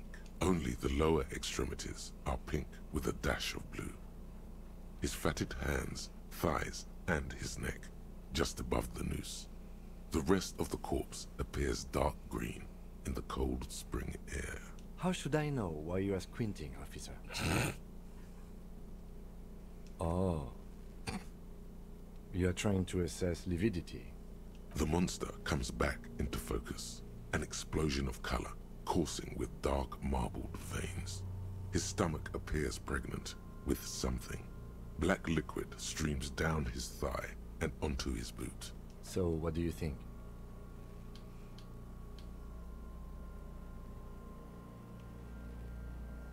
A pool of blood and feces has eaten into the frozen mud below the man's feet. Purge liquid is dripping into it, drop by drop. The victim appears to have contained no more than half a kilogram of digestion at the time of death. The fuck are you saying? Talking about shit.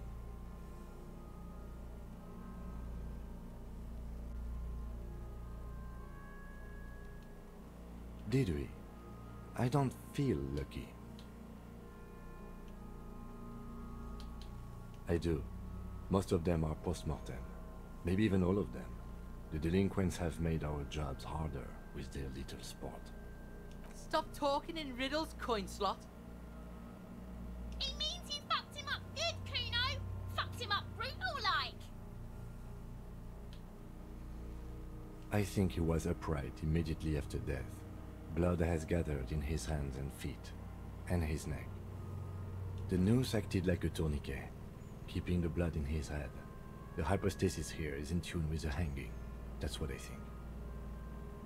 Everything here seems to corroborate that assumption, but we should still get him down before signing a probable... But there is no breath to catch.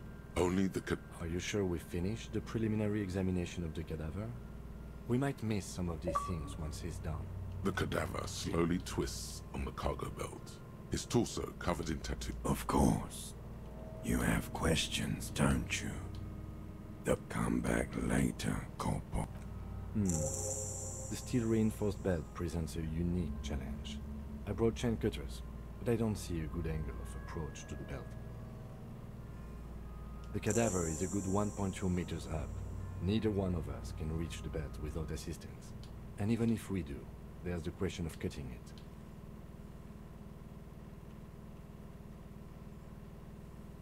Climb up there and saw the brand? There has to be a less risky way, with less falling down of trees.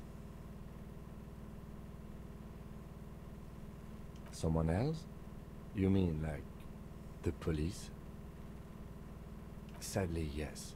The whole RCM is out there right now, doing the exact same thing we are. Are we in a rush? I know it's hard, but I assure you, the others won't come to help us. And we have a growing sanity. I was really hoping we wouldn't. The Union appeared to be confirmed. It's unsafe, but what other options? Yeah! Bang bang! How? It absolutely will not, officer. That's not how physics work. Yeah, now we're talking. Entertain a Kuno with some shit. They'll miss! The pigs will miss Kuno! The lieutenant is undecided.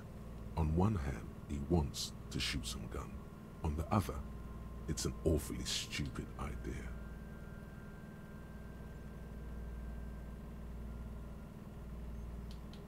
Silence, with his elbow sharp, and produces a lightweight firearm. He drops a paper cartridge in the barrel, separates the scouring stick, and gives the cartridge 5 tucks.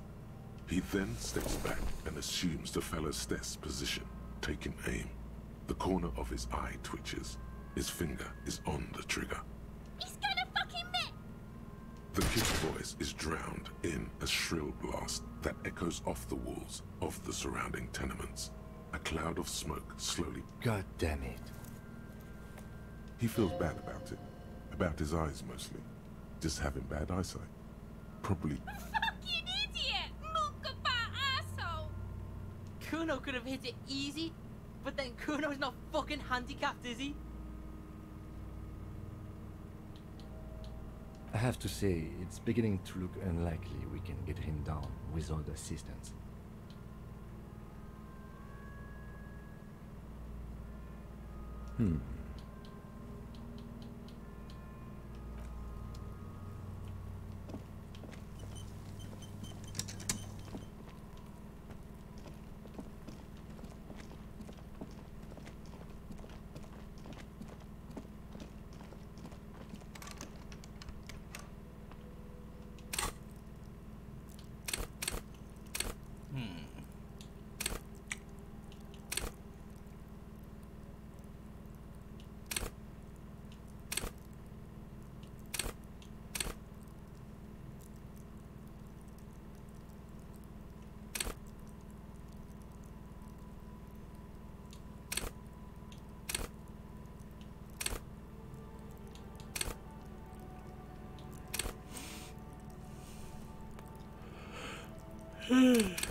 He keeps sighing on me. What do you get to be sighing about, sir? An intricate web of blue lines stretches across the torso of the hanged man. It still kind of looks like a map of the stars for you to discover. Someone close to the victim might know. The front of this quarterly journal features a large satirical portrait of the late King Friesel. Because white antlers are one of the symbols of communism, they represent a society in accord with the natural world, and at the same time, because Friesel was incompetent, foolish, and cruel. In short, the embodiment of everything the communards wished to overthrow. It's satire, you see. To your disappointment, there aren't any full-color pictures to direct your attention.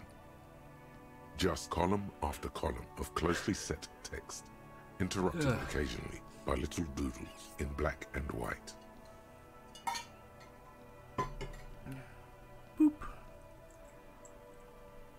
After rifling the pages with your thumb several times, you return to the table of contents.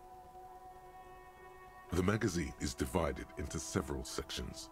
International developments. Comrade, as you know, this journal takes its name from Mazov's immortal expression, du cristal à la fumée.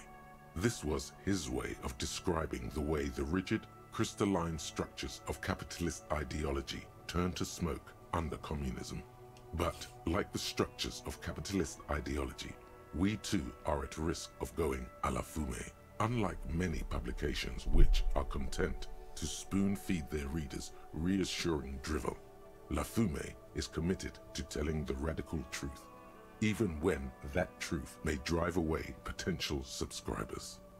So please, if you value our radical Mazovian perspective on contemporary politics, culture, and international affairs, please consider subscribing today.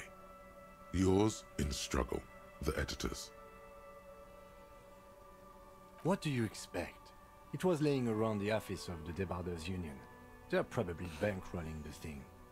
You flip back to the front of the magazine. This section includes a long, tedious critique of the latest round of free trade negotiations between the EPIS nations and the Free State of Semenine. You also skip over an article about heavy fuel oil smuggling along the Messina border, something about bear wrestling in Samara, book riots in Yugograd. The controller's not yours, buddy. Face it, you really aren't interested in foreign affairs. You're not even sure where most of these countries are. You flip back to the front of the magazine. The table of contents unfolds before you. It takes a moment, but gradually it dawns on you that Kunst und Kultur must mean arts and culture. As you leaf through this section, you come across several reviews of recent radio plays, as well as a brief artist spotlight featuring a local artist identified only as CS.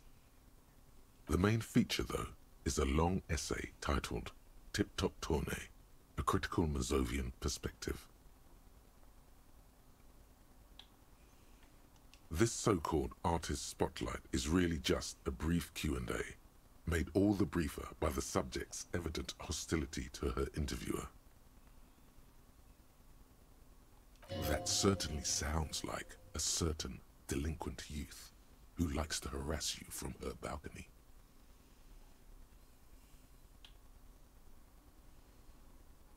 The actual article is surprisingly light on details, but after skimming a page or two, you gather that it has something to do with motor carriage racing. You think you're settling in for a relaxing recap of the most recent season, maybe sprinkled with some nice anecdotes about a few of the more colorful drivers. Instead, you find yourself skimming a 10,000-word feature about all the politically problematic aspects of Tip Top Tournée. Sounds about right. Where to even start? For one, there's the crass commercialism of its sponsorships, and then there's the practically criminal emphasis on deadly motor crashes. Oddly enough, this article has two bylines: Nasteb Encolada Bernal and Excellus Buca. Under capitalism, the article says, every pursuit has its price. Every pleasure, even one as elemental as the joy of racing others around a track, is reduced to an that's not advertising wrong. opportunity. Thus, the so-called tourney becomes a competition between increasingly meaningless brand signifiers. Your discount laundry detergent racing against a pack of Astra cigarettes, or even a fritter. And that precisely is what's problematic about it. Were it not for the promise of random, spectacular violence, audiences would quickly lose interest. My dad's a big race fan. That's funny. At the end of the day, it's the destruction of these 750,000 real races that you're really watching for. Sure, you think that, but subconsciously, it's the visions of brand names being engulfed in flames that you crave.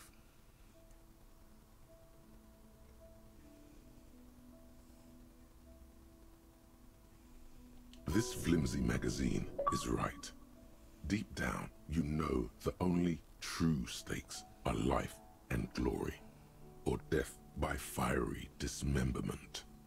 That's because you haven't been reading critically. But don't worry. The whole point of these sorts of articles is to let someone else read critically for you. Quit batting at the cords, sir. Please.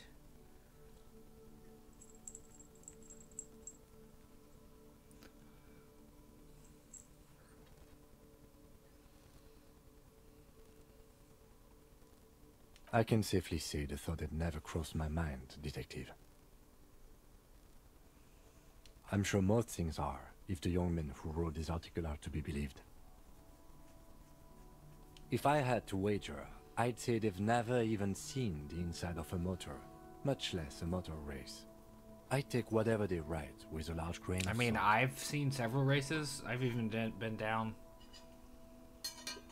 behind pit row for a few, and that's absolutely what a lot of people subconsciously You are flip back thinking to about. the front of the magazine. The table of I know people who literally say much that. of this I only section watch is races for taken the up crashes. with articles declaring unqualified support. It's like people who watch hockey for the fights and only the fights. Brr. Such a happy kitty. You skim the headlines. Paint the harbor red and white. Martinez tames the wild pines. A city in revolt. First we take Martinez, then we take La Delta. Finally, there's a brief article by the writer, G. Martin, accusing the owner of the Capeside apartments of illegally attempting to evict certain communist tenants simply for not having paid their rent.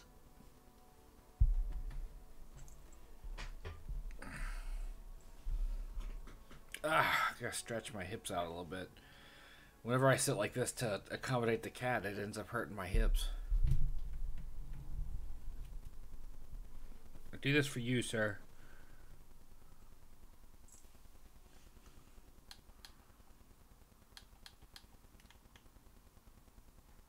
The writer G. Martin remarks dryly that capitalists love wealth redistribution, so long as it's only redistributed upward.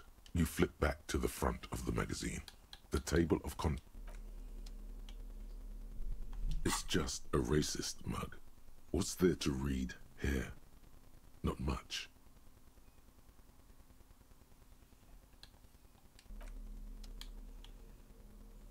It's the ledger you found in the trash. A cabbage of papers hanging from the book. Oh, and the cool piece of toilet paper is stuck to the back. Ah, buddy. He didn't want me to stop petting him. Is that what it was? Meow meow.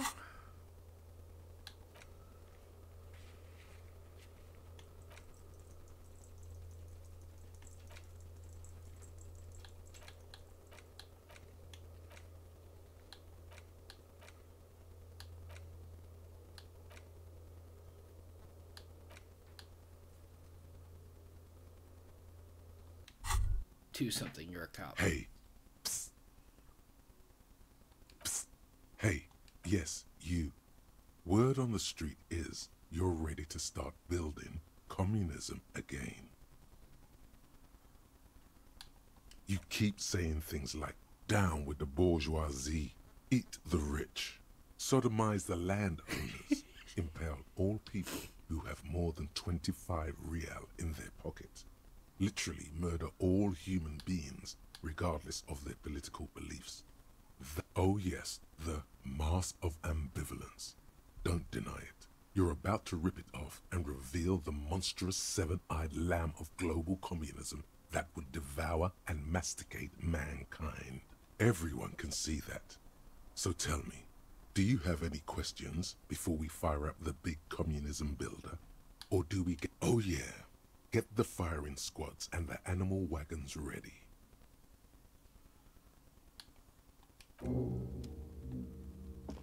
Yeah. Commie cop.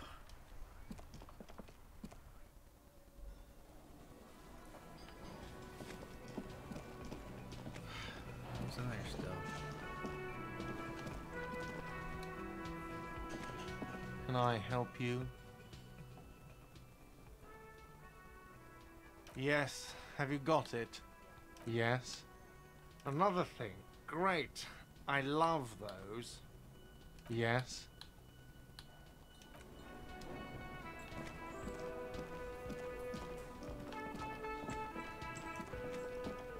You leaving me, buddy? Okay. Alright, back to sitting like a normal human being. So that way my hip's not cocked sideways in a weird, uncomfortable manner to save my cat's comfort level. I do appreciate playing it on this modern console. How much faster the load times were. I remember when I played on PlayStation 4, it was a mess as far as like it just took a while.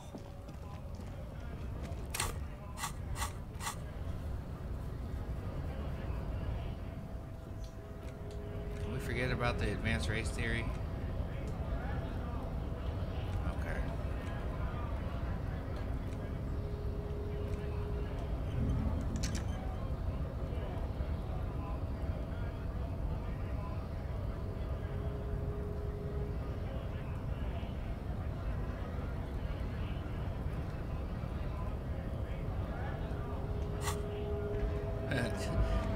We are about to resurrect communism.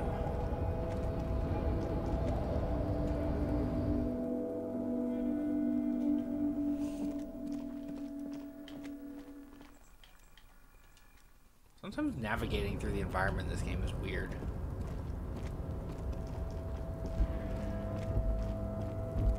Go tell my union boss guy.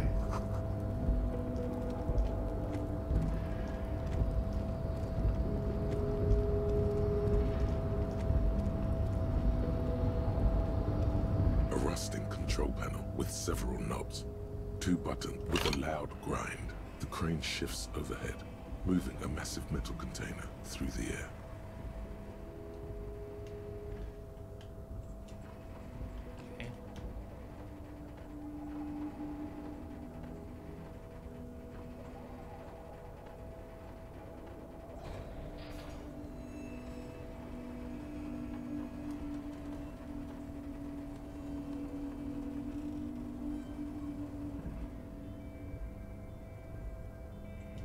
With a surprisingly quiet, this crane was built with a purpose, which has now been fulfilled.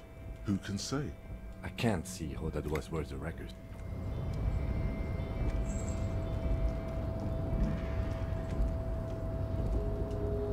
Before you stands a cargo container. You do? Because there are a million containers here. Why are you fixating on this one? It's a cargo container, detective. Just we're not here to interact with... You attempt to turn the handle, to no avail. To your left, the lieutenant considers your actions, with some puzzlement. No reply.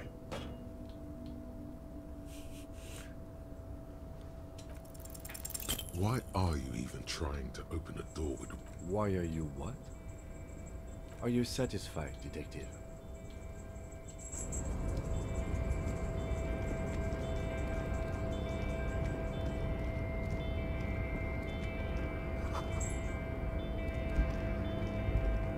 Those belts match the ones that the murder happened with. What's up, Bowtie? You turned your bow tie onto the back. You look kind of sassy.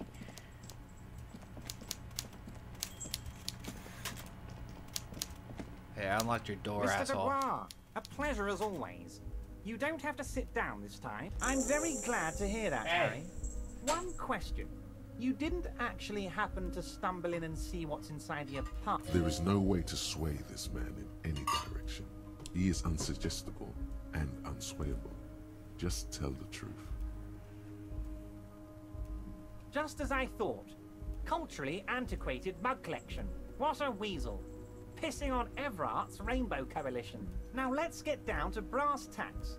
It's time for men like me and you to figure out who's killed who and why. Real police work is gonna start happening now. I promise you, Harry, this is gonna be good. Racist mugs in the trash and in the apartment? You guys are just light years ahead of me. I have so much confidence in the ability of your organization. I'm relieved you're doing this and leaving me to do what I do best. Helping people. With the power of politics. Yes, yes. Do you think this weasel is somehow connected to the murder? Oh, no, no, no, no. I don't cross paths like that. All I want is for you to succeed in your investigation. I would never complicate things for you. Believe me, Harry, he's a nobody. Just your basement variety nobody. Can't imagine him being connected to a high-caliber case like this. But he does live nearby. Maybe it's a pedantic weasel. Fascists are known to be neat freaks. I feel like a real detective right now, Harry. Am I getting this right? Of course, Harry. Stoic silence. I like that. Very befitting a police officer. I'm not a real detective. You are. That's all he's going to say on this subject. By now, I'm sure you figured out who the dead man was working for. The bad guys. Wild Pines. Sent to scare us. Another violent measure of the top hats against us flatcaps. Harry, this strike is the culmination of many, many mistakes made by the Wild Pines group. They tried to shut the strike down by sending in armed mercenaries. You mean our victim? A security contractor? Can you imagine that? Workers standing in peaceful protest, united in the spirit of fellowship, and they send hired killers to mow us down with machine gun fire? I'm talking beasts, hardened killers from proxy wars in Yesut, Semenine, Saramaritsa, you name it, they've done it. Raping, killing, burning villages, killing little children for the Senorita Pineapple Company, Harry. Hey, get down, sir. Hey. Down. Buddy. You need to get down. You need to get down before you break stuff. Please get down. Please. Thank you. Not that you understand. Everything they did there, they brought over here. They want to turn Revachol into a third world slum. Honestly, the only thing they didn't do is kill the village elephant. Now, I haven't personally witnessed the brutalities out there. I have the luxury of staying in my container, you see. If I need to go somewhere, they just move my container. Yes, I'm an old man, Harry. My legs aren't what they used to be. They lift my office with that big crane. It's actually very fun. You should try it. But enough about me and my fun container. The killers the company hired, I think there were 3 of them, all hardened commando types. One of them got downright suicidal, getting drunk, violent, a little rapey. Even their own negotiator couldn't control him. That's your boy, the one who likes hanging out and trees. By negotiator, you mean Joyce?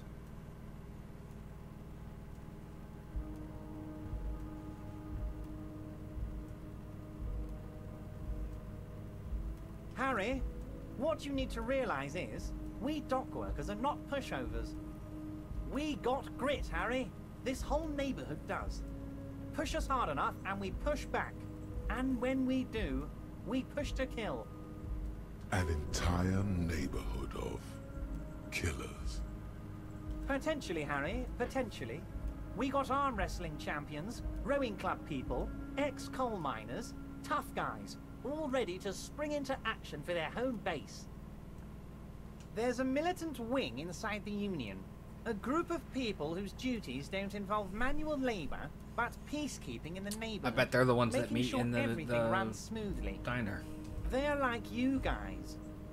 Idealistic people who want to make sure bad things don't happen. And if they already have, well, punishment must follow. So these idealists killed our victim? One day Titus Hardy, leader of this peacekeeping faction, comes up to me and says, "Boss, socialist democratic fervor drove us to take it upon ourselves to kill this beast that was burdening the land." He probably worded it differently, but that was the idea. Sure sounded to me like they killed him. I gave them 2 weeks paid leave and told them to lay low to avoid retaliation. Aren't you worried we might arrest them for this? Oh, I'm not at all worried about that. These are not the kind of men who get arrested. They're Martinez boys, tough and gritty. I'd like to see the man who takes them in. Besides, I sent my lawyer girl to look after them. If he's just boasting, then it sure doesn't feel like that to you. He's not worried.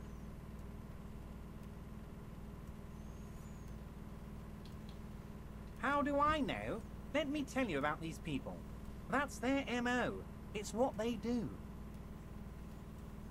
Last winter, some poor workers in Terminal E went on a little strike. The company sent in Sediment, a security contractor. The strike was over the workers' right to wear protective footwear, Harry. These guys turn up and start beating people. Tell you what, Harry, I wouldn't be surprised if we got the same mercenary company after a little rebranding. And I'm sure as hell not surprised to see an army of scabs under my gates. So you believe the scabs were organized by the security contractor? You said it. Hell, one of those guys looks big enough to take down that proverbial elephant. Boys like that don't just happen to show up during strikes. He's not scared of them. If anything, he likes them being here. Strange. Oh, Liz is a bright one. I paid for that law degree myself, thinking it'll probably turn her all fancy. But hell, Harry, she came back a firebrand socialist. Sometimes she scares me with her zeal. Oh, they are simply fine young men, all 7 of them. Exemplary union members, always working to advance their position in the local socialist democratic movement. Core members. Old Theo used to run them, but things really kicked into gear when Titus took the reins and named the group after himself. Gotta love his initiative. Interesting. Who's second in command? They're almost all of them great guys, born leaders. Whatever happened, I'm sure they only had the best interests of Martinez and Revachol in mind.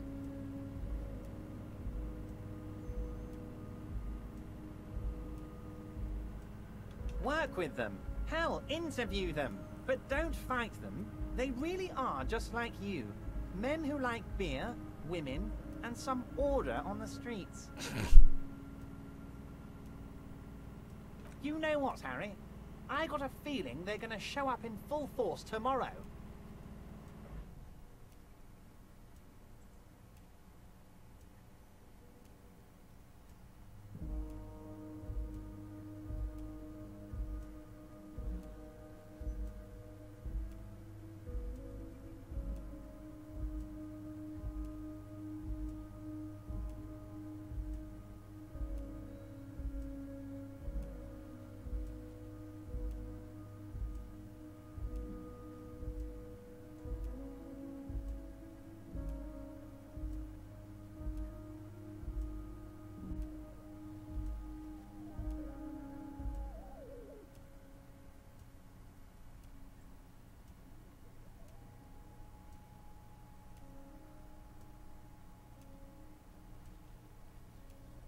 The lieutenant marks something in his notebook. But of course, it's the least I can do for my good friend Harry. I'll do it right after we've concluded this talk.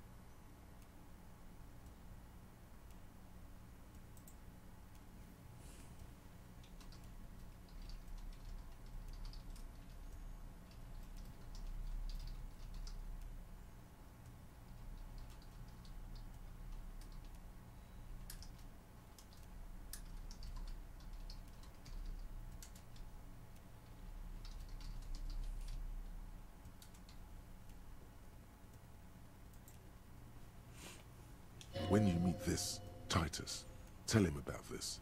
See what... Also, Harry, here's 5 real. I'm not giving you anything. Needless to say, this is another move. The lieutenant watches you pocket the banknote. How many micro bribes would this guy take? Good boy. A real team player. Now, was it a good tour? I'm not sure we made much headway here. I was hoping we'd bust the case wide open. I don't know what happened, Harry. I wanted you to feel like Mr. Martinez. And of course, I also wanted you to find your gun. Yes, Harry, it's like I can't fully trust you if you're not a man of the left. A man of the left? So you have to be a social democrat. He's been hurt too much in the past by men who aren't social democrats.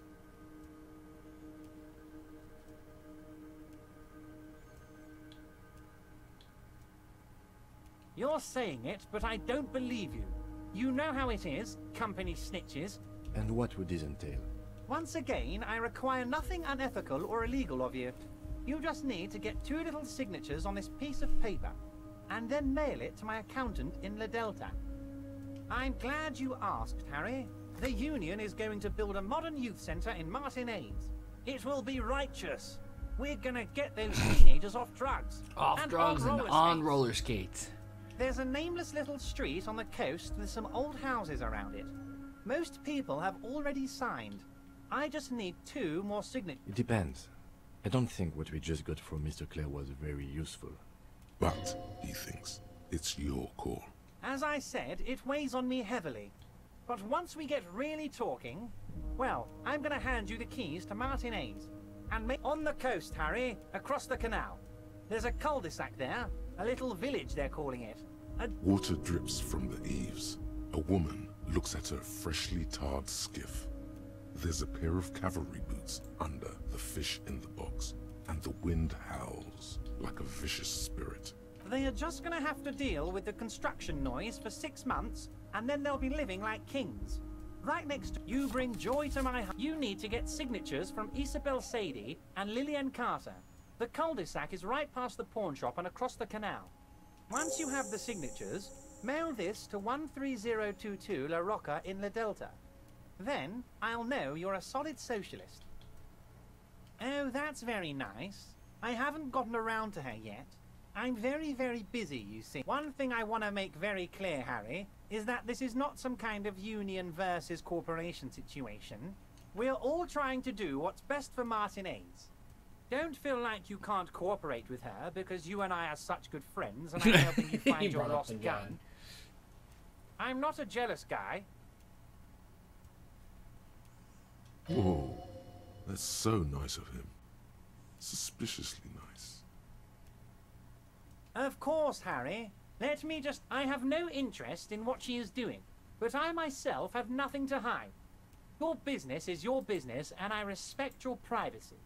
Just remember, none of this is secret.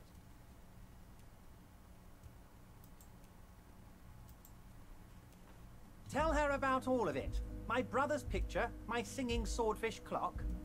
Tell her how overweight I am and how I'm helping you find your lost gun. Tell her about everything. Everett doesn't mind. This is weird.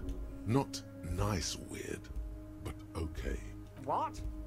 Harry, how could you say that to me? You know I appreciate a joke as much as any jolly fat guy, but I can't take slander. Are you actually investigating this? You've hurt me, Harry. Me, a friend. But... And gets over it in 2 seconds. Seems like it didn't really hurt him. I trust you, like I trust all my friends. And I know you'll never talk to me about this again, because you don't... Thank you for your understanding. We will continue to do what we must. You too, Lieutenant. You know, I like you, but you never were my favorite. I'm a Harry guy. I'm Team Harry. None taken. Did we have anything else to do here, Harry? See you soon, Debardeur.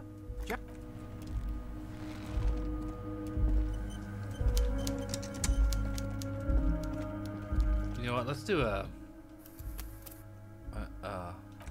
proper save.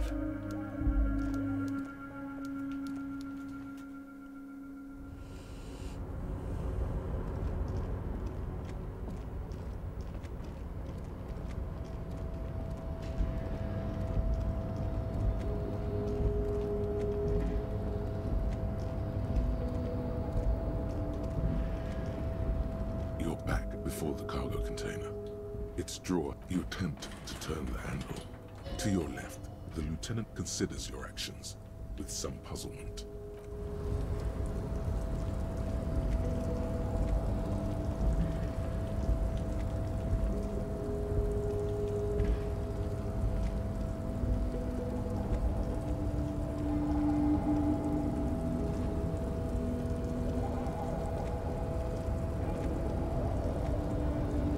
Rusting control panel with several knobs. The crane does not return to its original position.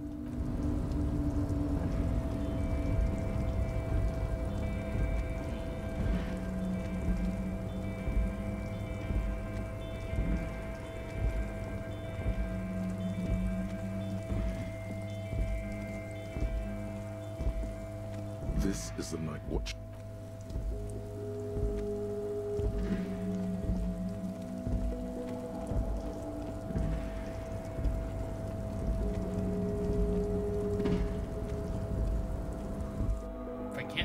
The damages.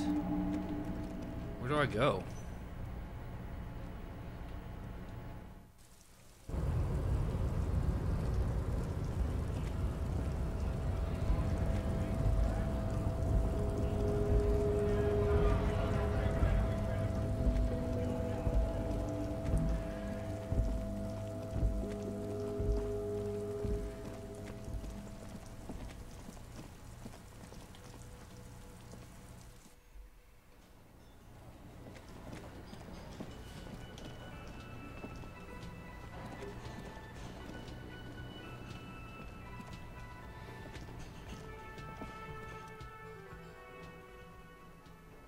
On the counter, rolled out of his open hand, you see a blister pack.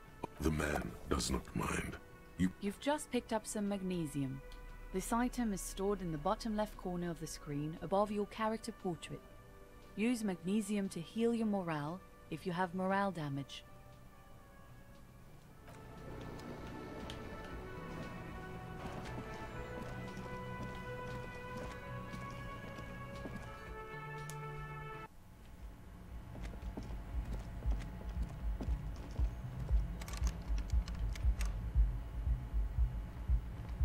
Locked out.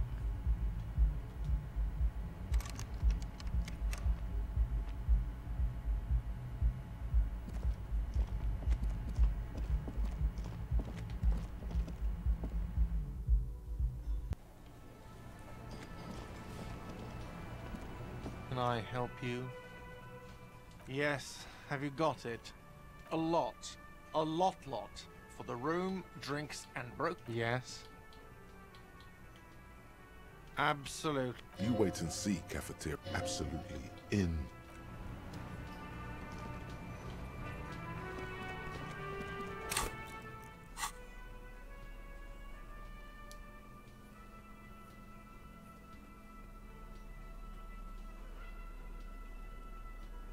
It's the ledger you found in the trash. Oh, and the cool piece of toilet paper. You take the legal documents out of the envelope. A 12 to 40 month construction period and the zoning plan. The youth center cuts into the ocean like the bow of some great modern ship.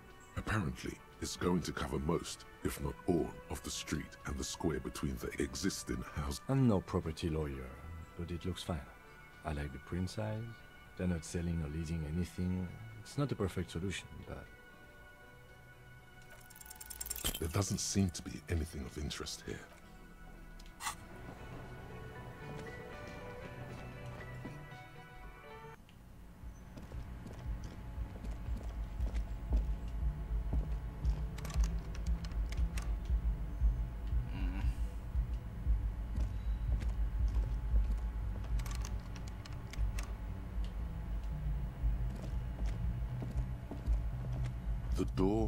This door can only be opened with a key or from the... Still, nothing. The lieutenant gives... He doesn't like where this is. You should punch a fucking hole in it.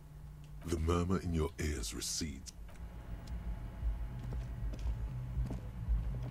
Okay, I don't have a room anymore.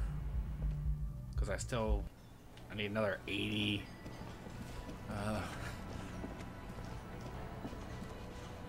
Hello again, sweetie. Oh, sweetie, I heard your conversation with the manager about... If she could. This woman, you've got guns of steel and a chiseled jaw.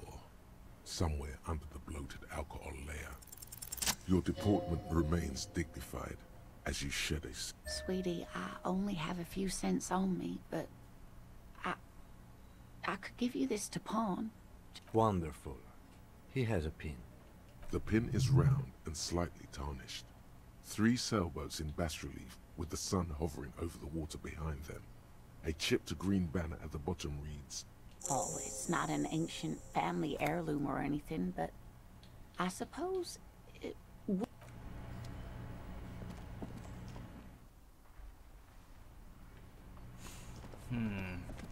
Where do I sleep? The worn and beaten wooden... We can sit on benches after. You can revisit the bench if you ever need to pass the time.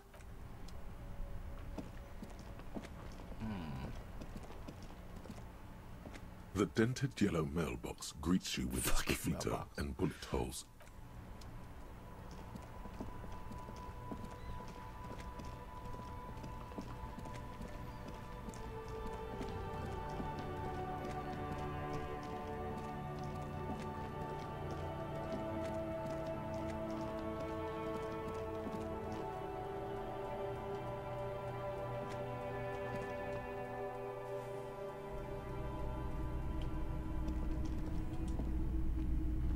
Hello, hello.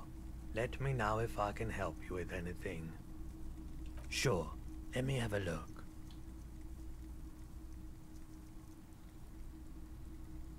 Jean Baptiste's summer dinghy rates is 31. What a pleasant time that was.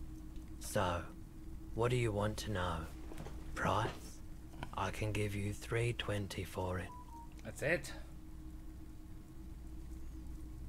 A pin from 31 ought to be priced at $3.10, but I added another 10 cents just to be nice. Sure, I can keep it behind the counter for a week, but only if you pawn it right now. Sure thing. So, do you want to sell anything? Anything else you're thinking of selling?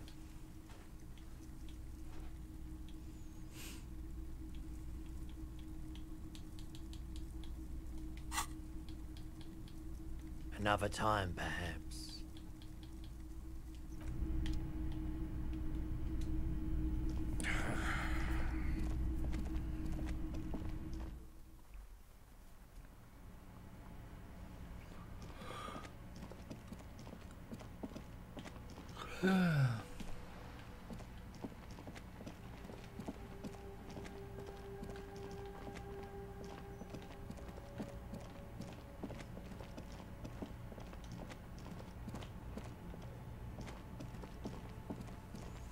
How long have we been recording? We're at 2.5 hours. I think it's a good stopping point. Let me go ahead and save.